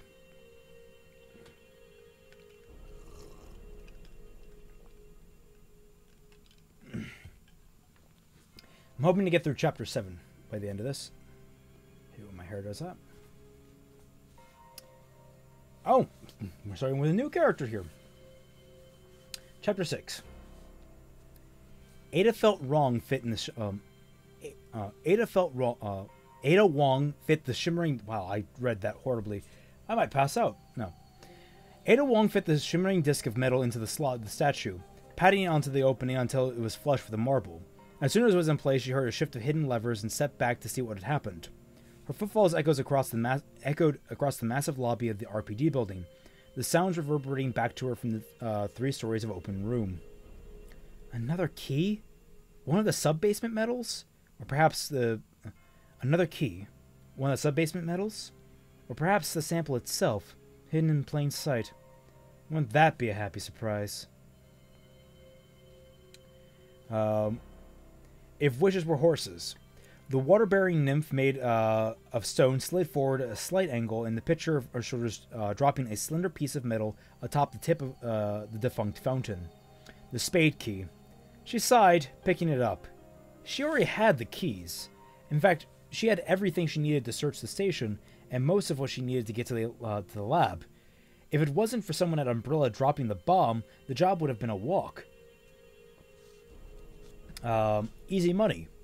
Instead, I get 3 days vacation sans comfort. I get Night of the Living standoff.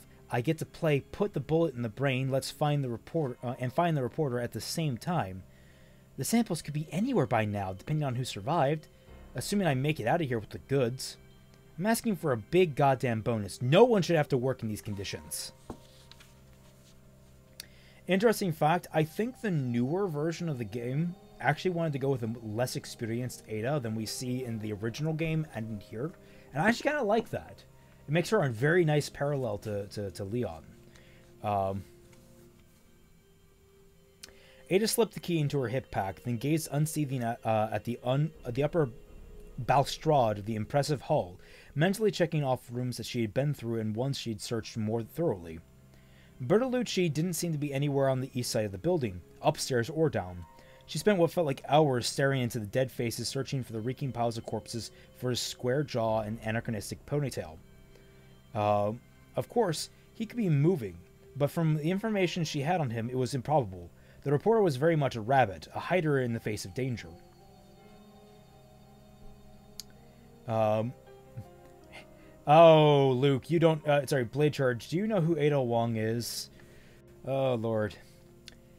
Speaking of danger... Ada shook herself and got moving, heading back to the door that led to the lower east wing.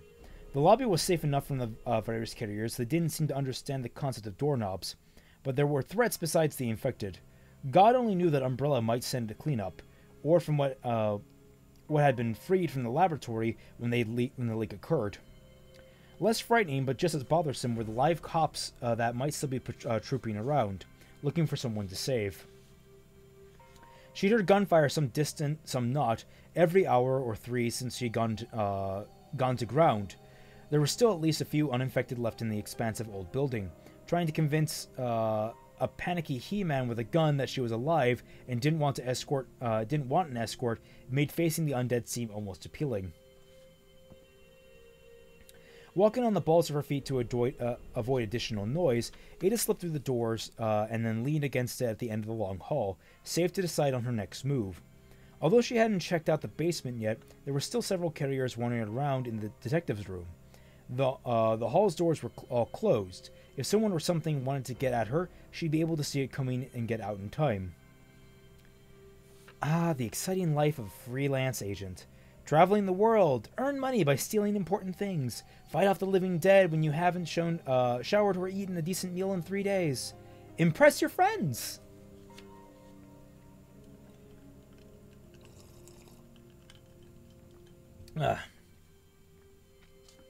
She reminded herself again to insist on a bonus. When she had arrived in Raccoon less than a week before, she thought she'd been prepared. The maps had been studied, the reporter's files memorized, her cover story set. A young woman looking for her boyfriend, an umbrella scientist. That part was almost true. In fact, it had been her brief relationship with John Howe 10 months before that had landed her the job. More of a one-night stand, actually, and not a very good one at that, but John had thought otherwise, and his connection to Umbrella, though it had probably killed him, had turned out to be a lucky break for her. So she'd been ready, but within 24 hours of her self-assured check-in at Raccoon City's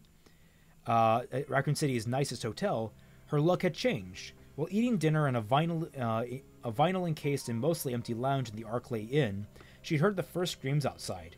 The first, but by no means the last. In some ways, the disaster was an asset. There'd be no guards posted around the lab, no endless covert trial runs. The prep work she'd done on the T-virus had assured her that the airborne was short-lived and dissipated quickly.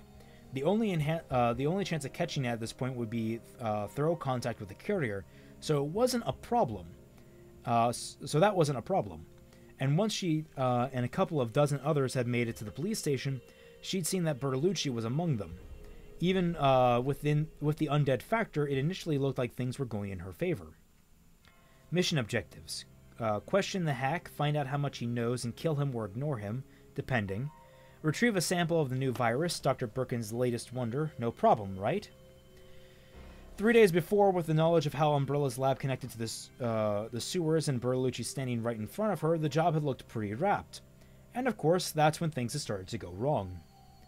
The rearranged station with the room shifted around, and after the STARS fiasco, making half my preparations obsolete, people disappearing, the barricades kept coming down, Police Chief Irons throwing off commands like some cut-rate dictator still trying to impress Mayor Harris and his whiny daughter even as the dead piled up.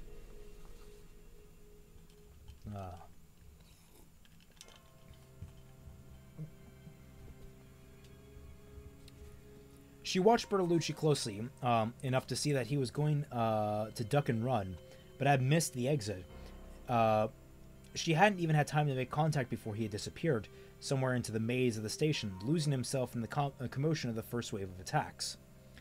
Ada had decided to fly solo herself when 3/4 of the civilians were wiped out in a single mass assault not an hour later, which is interesting that this little detail is actually reconfirmed in the Outbreak series. So that's kind of a fascinating detail that happened long before those games came out. So I'm wondering if they took inspiration from this novel. In fact, I think Emmy's Diner shows up in the that, at least a diner shows up in it.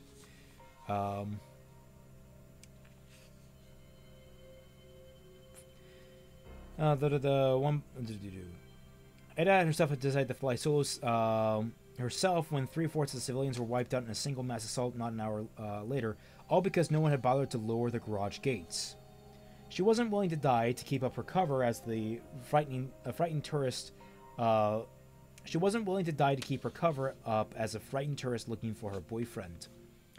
And so came the wait.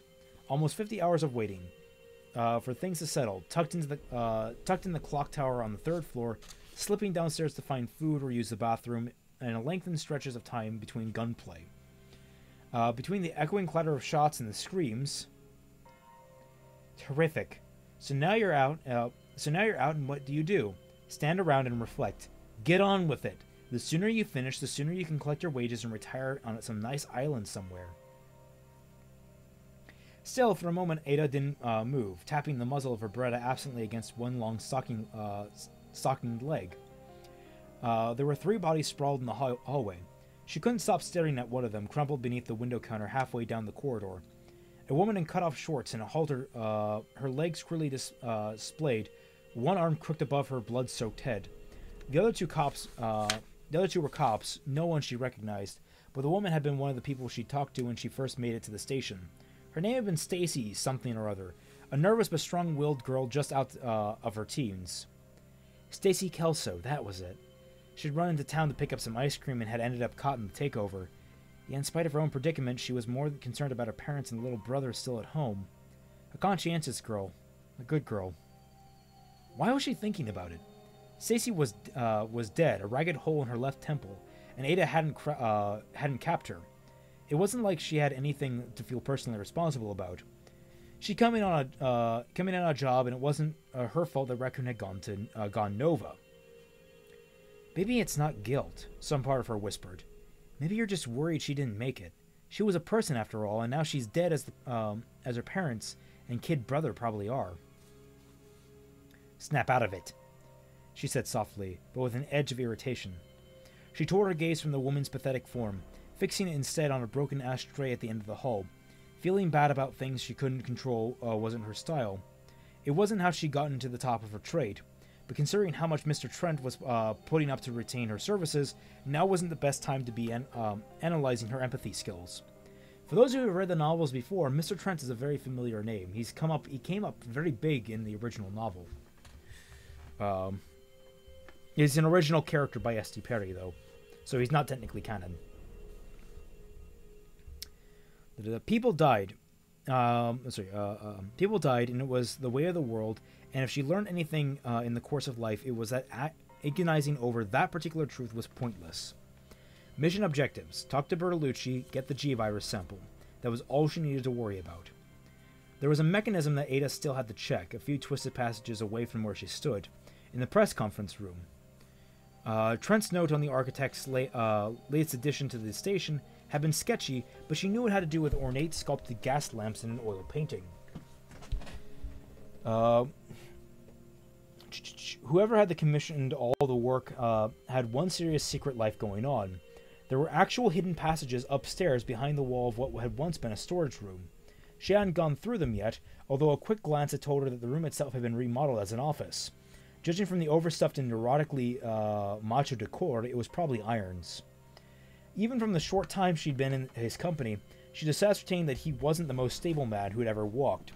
There was no question that he was on Umbrella's payroll, but there was also something about him that was just screamed dysfunctional.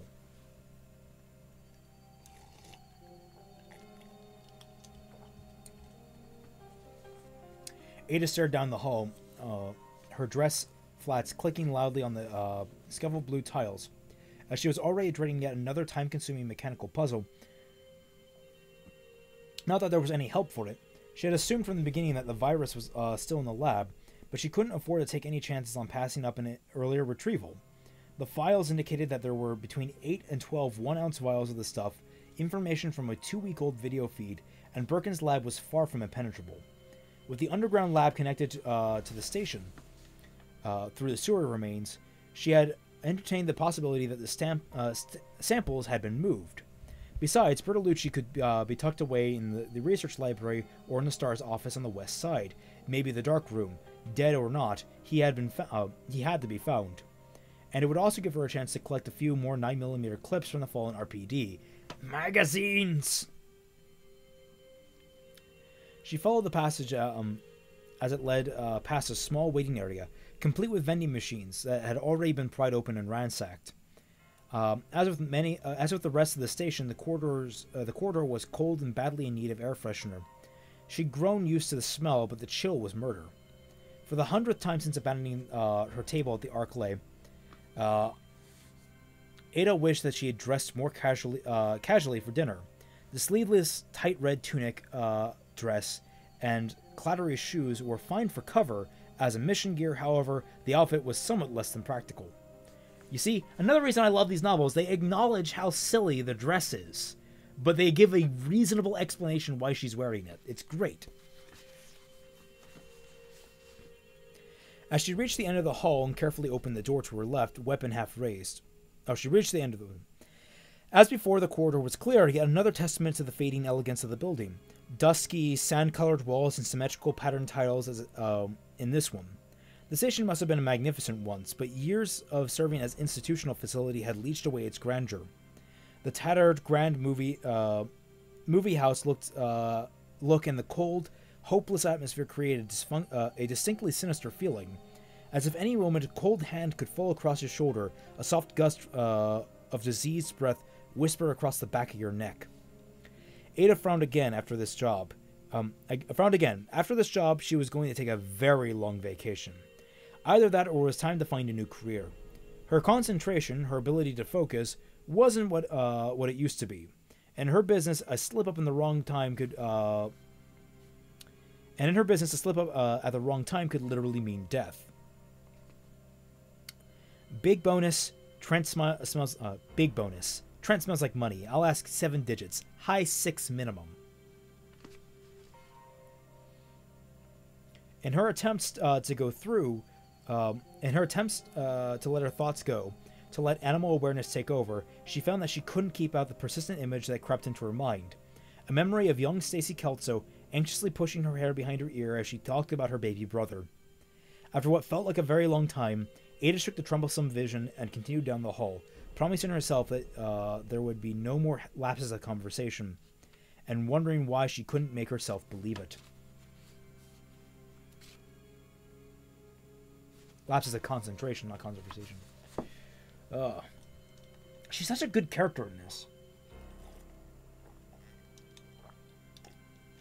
Let's see, how many pages do we got left? 1, 2, 3, 4, 5, 6, 7, 8, 9, 10, 11. 11 pages. We'll go to the end of chapter 7, and then we're done for the day. Sound good to everyone? We'll go with that? Alright. You don't get a word in it. I'm doing it anyway. Because I'm probably going to butcher this. Leon's boots scuffed the shards of the broken glass across the floor of the Kendo gun shop as he snapped open the drawers, ash-stained sweat trickling down his face. If he couldn't find 50s pretty quickly, he was screwed. The few weapons still remaining in the riot's shop were inaccessible. Strung up with steel cable in the front pictured window was completely smashed. It wouldn't take long for the creatures to find him. He was down to his last round, and he still had a couple of blocks to go. Come on, 50 cal Action Express. Somebody in Raccoon must have ordered them. Yes! Fourth drawer under the deer rifle case, a half dozen empty clips, and as many boxes of ammo.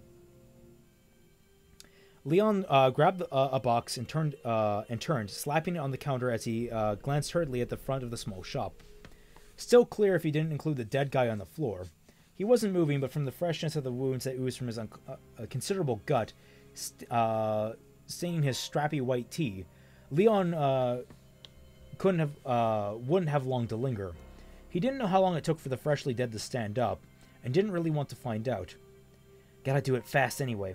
It's like I'm a beacon for these things, and this place is easy access. Gaze darting between the crashed front wall and his skittered hands, Leon started to load up.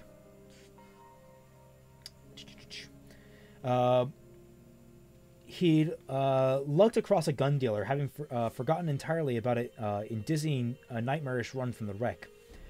When the fastest route to the station had hurried out to be blocked by a pileup, the best detour was through Kendo's.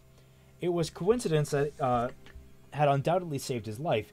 Even killing 2 of the ex-living on his way, he'd nearly been overwhelmed by the sheer number of them. A ghastly skeletal form staggered out from the street's shadows, drunkenly aimed at the front of the shop. Hell, Leon muttered, his fingers somehow managing to go faster. 1 clip down, 1 more, and he could take a rest. If he bolted now, he'd be dead before he could make it to the station. Another leprous figure was suddenly standing at the mostly empty frame of the shop's glass entrance. The decay was so bad on his legs that Leon could see maggots squirming through the fibrous muscle. 4, 5, done! He snatched up the magnum and ejected the clip, reloading it as the mostly empty hit the floor. The maggoty creature was shouldering its way through the jagged corners of the glass, still attached to the frame, something liquid in his throat gurgling softly. Bag! He needed a bag. Leon fervently swept the space behind the counter, stopping on a grease-stained gym bag propped up against a stool in the back of the corner.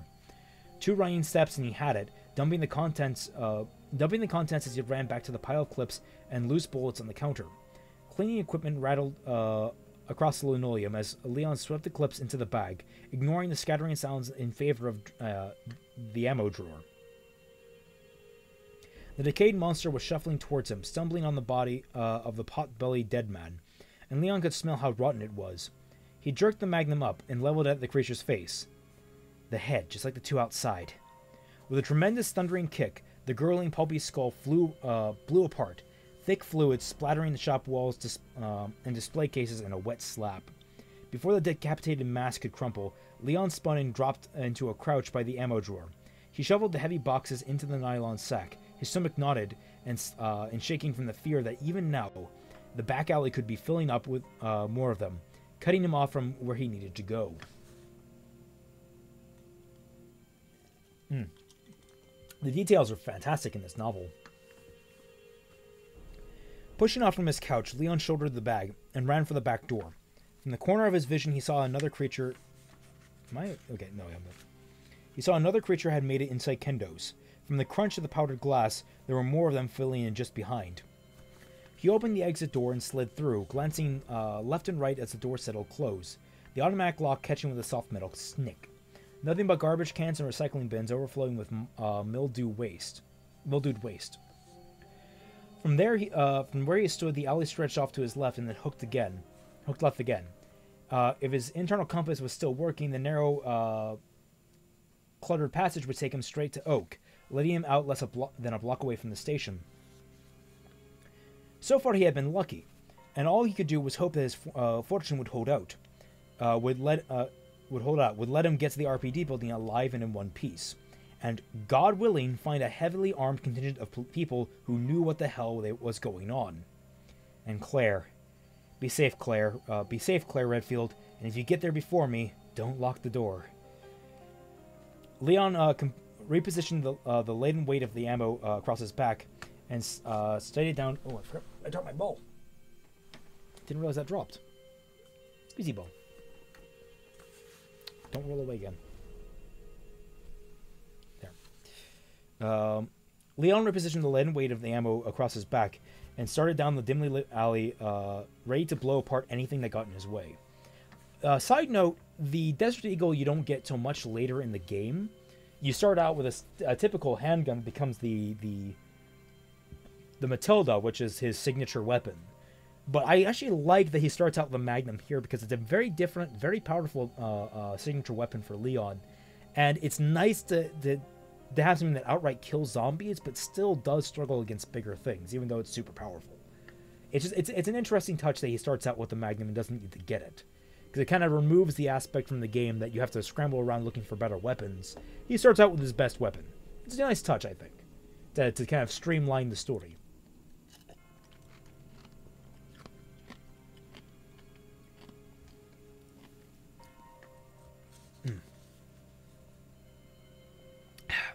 Claire almost made it without having to shoot. The zombies that trickled out of the streets of Raccoon were relentless but slow, and the adrenaline pumping through her system made it easy to dodge them. She figured they were drawn out by the sounds of the wreck, then just followed their noses or whatever was left of them.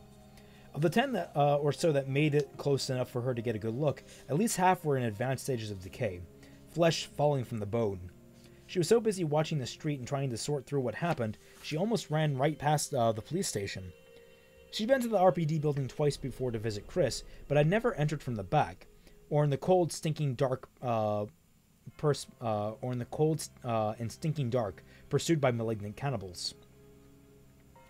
A crashed cop car and a handful of zombified officers had clued her in, sending her through a small parking lot and some kind of an equipment shed that opened into a tiny paved courtyard. A courtyard where she and Chris had eaten lunch once, sitting on top steps that led up to the station's second floor helipad.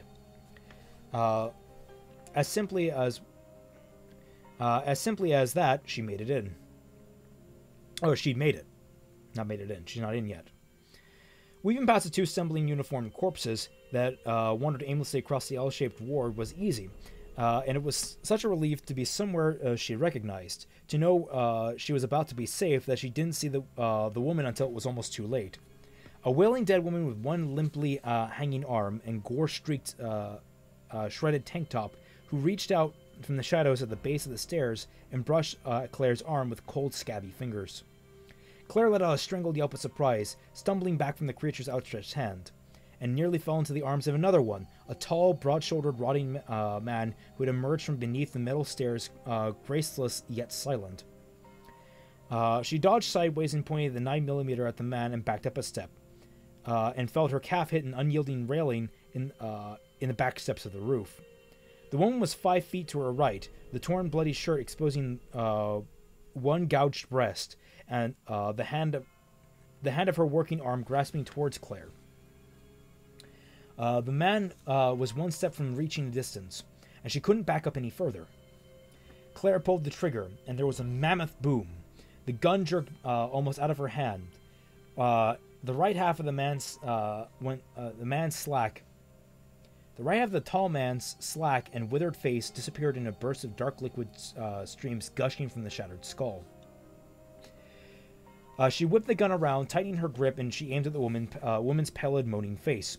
Another blast of deafening sound, and the rising moan was cut off, the waxen forehead imploding in a spray of blood and bone chips. The woman went over backwards, crashing against the pavement like a corpse, which she already was. They won't be walking away from this one.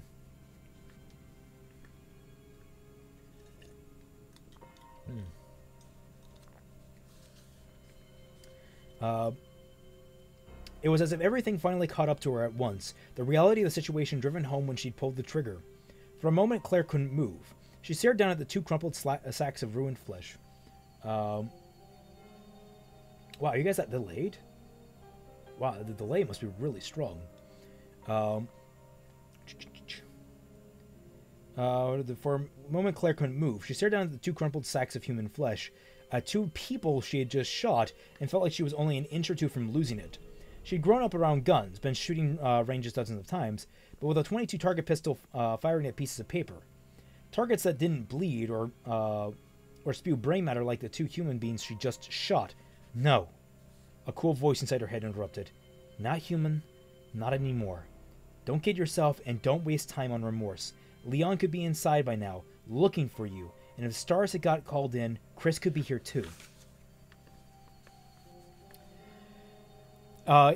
If that weren't motivation enough, two zombies, cops that Claire had passed when she had first hit the courtyard were on their way, boots shuffling and dragging across the flagstones. It was time to go. She jogged up the stairs, barely able to hear the clangs of her steps over the high-pitched ringing in her ears.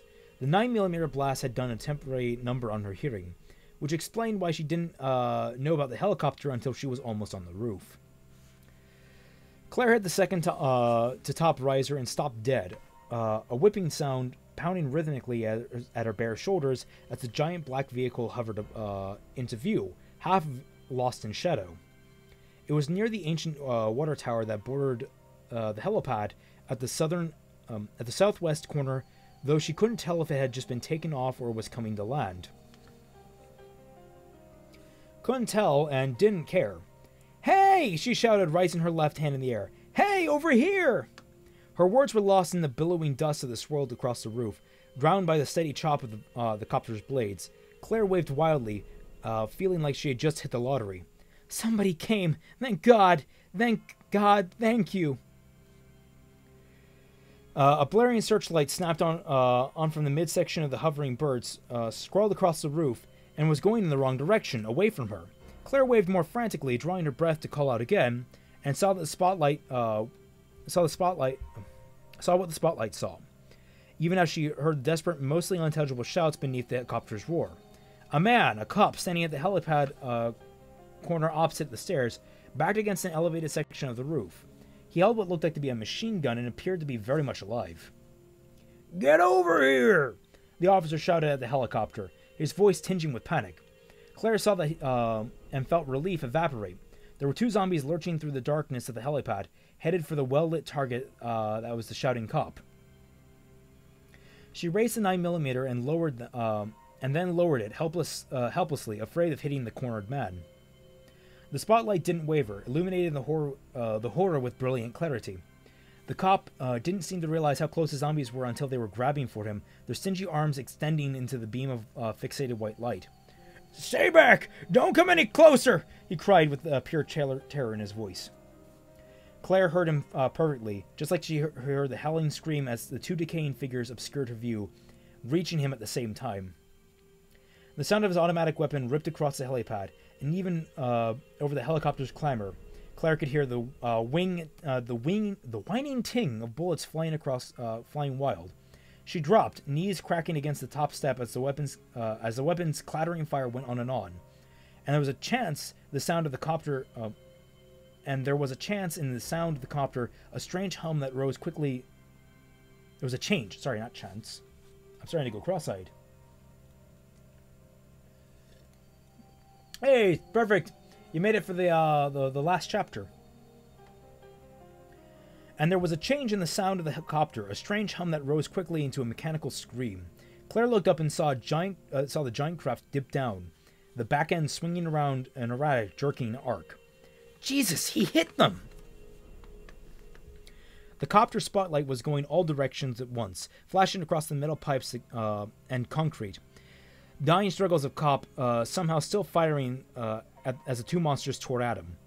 And the helicopter was coming down, teetering sideways, its blades slamming into the brick of the elevator roof with a tremendous crash. Before Claire could blink, the nose of the craft hit, plowing across the helipad in a curtain of screeching sparks and flying glass. The explosion happened just as the mammoth machine slid into to a stop at the southeast corner, directly on top of the fallen cop and his killers.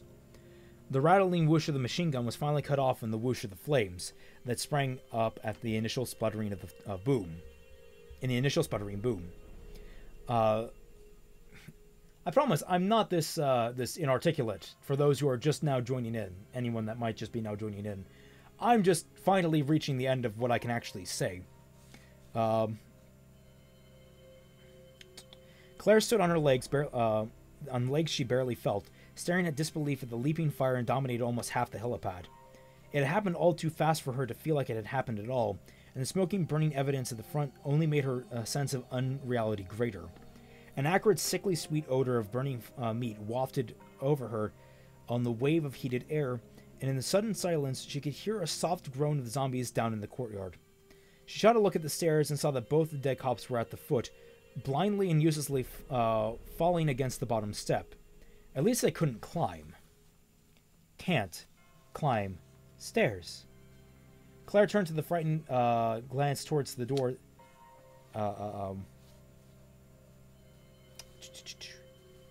See, at least they couldn't climb. Can't climb stairs. Claire turned to the frightened glance towards the door that led to the RPD building, maybe 30 feet from the curling, popping flames that were slowly eating the body of the copter. Except for the stairs, it was the only way onto the roof, and if the zombies couldn't climb, then I'm in some deep shit. The station isn't safe. She stared thoughtfully at the burning wreckage, weighing her options. The 9mm held a lot of ammo, and she still had 2 full clips. She could head back to the streets, look for a car with keys in it, and go for help. Except what about Leon? And that cop that was still alive? What if there were more people inside, planning to escape?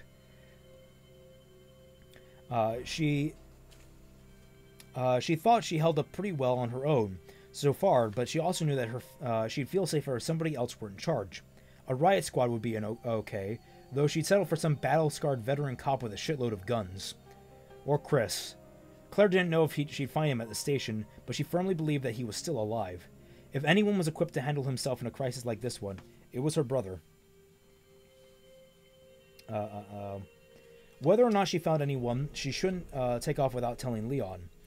If she didn't, blowing town instead, and he got killed looking for her. Decision made, Claire walked for the entrance, carefully skirting the blaze and scanning the flickering shadows for movement. When she'd reached the door, she closed her eyes for a second, one sweating hand on the latch. I can do this, she said quietly, and although she didn't sound confident as she would have liked, at least her voice didn't tremble or break. She opened her eyes and then the door. When nothing jumped out at her from the softly lit hallway, she slipped inside. And that, my friends, is the prologue through Chapter 7 of Resident Evil City of the Dead. How do you all enjoy it? How did this go? I want some feedback on the stream, because I want to do more like these, but I don't know how well received they might be. So I would like your guys' feedback on whether or not you would like to see more of these.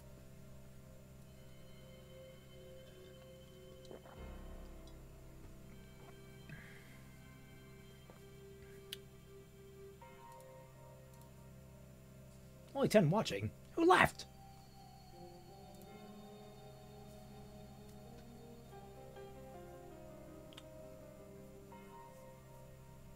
The delay between this and the comments are fucking ridiculous. Do I have some kind of delay thing set? me see. No delay.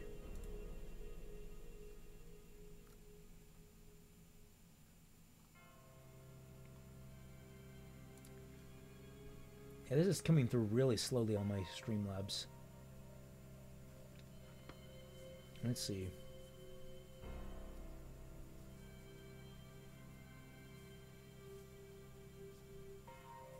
I know it's a book, and then, so those are you just now telling me. In. Yes, City of the Dead is the novelization of Resident Evil 2.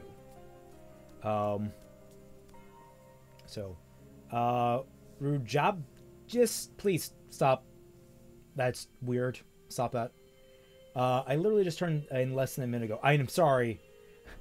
I'm sorry that you got in at the tail end, but luckily the video is there for you to watch. It'll be up. I will not delete this.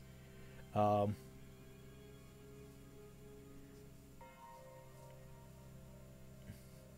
should probably have some honey and tea. That would be nice. Yeah, and so this I had fun doing this. I don't know if the future ones will be quite as long. I had planned to go 3 hours. I could only last 2. I have an entire review about that on my channel, so go ahead and check that out, Skur. I could gush about that game, but it was I loved it. I loved it. It's just short, plain and simple. But for now, I'm gonna go get something to eat because I've not eaten anything today. Get something to rest my throat with, and I will hopefully catch you guys in the next one. So catch you all on the flip side.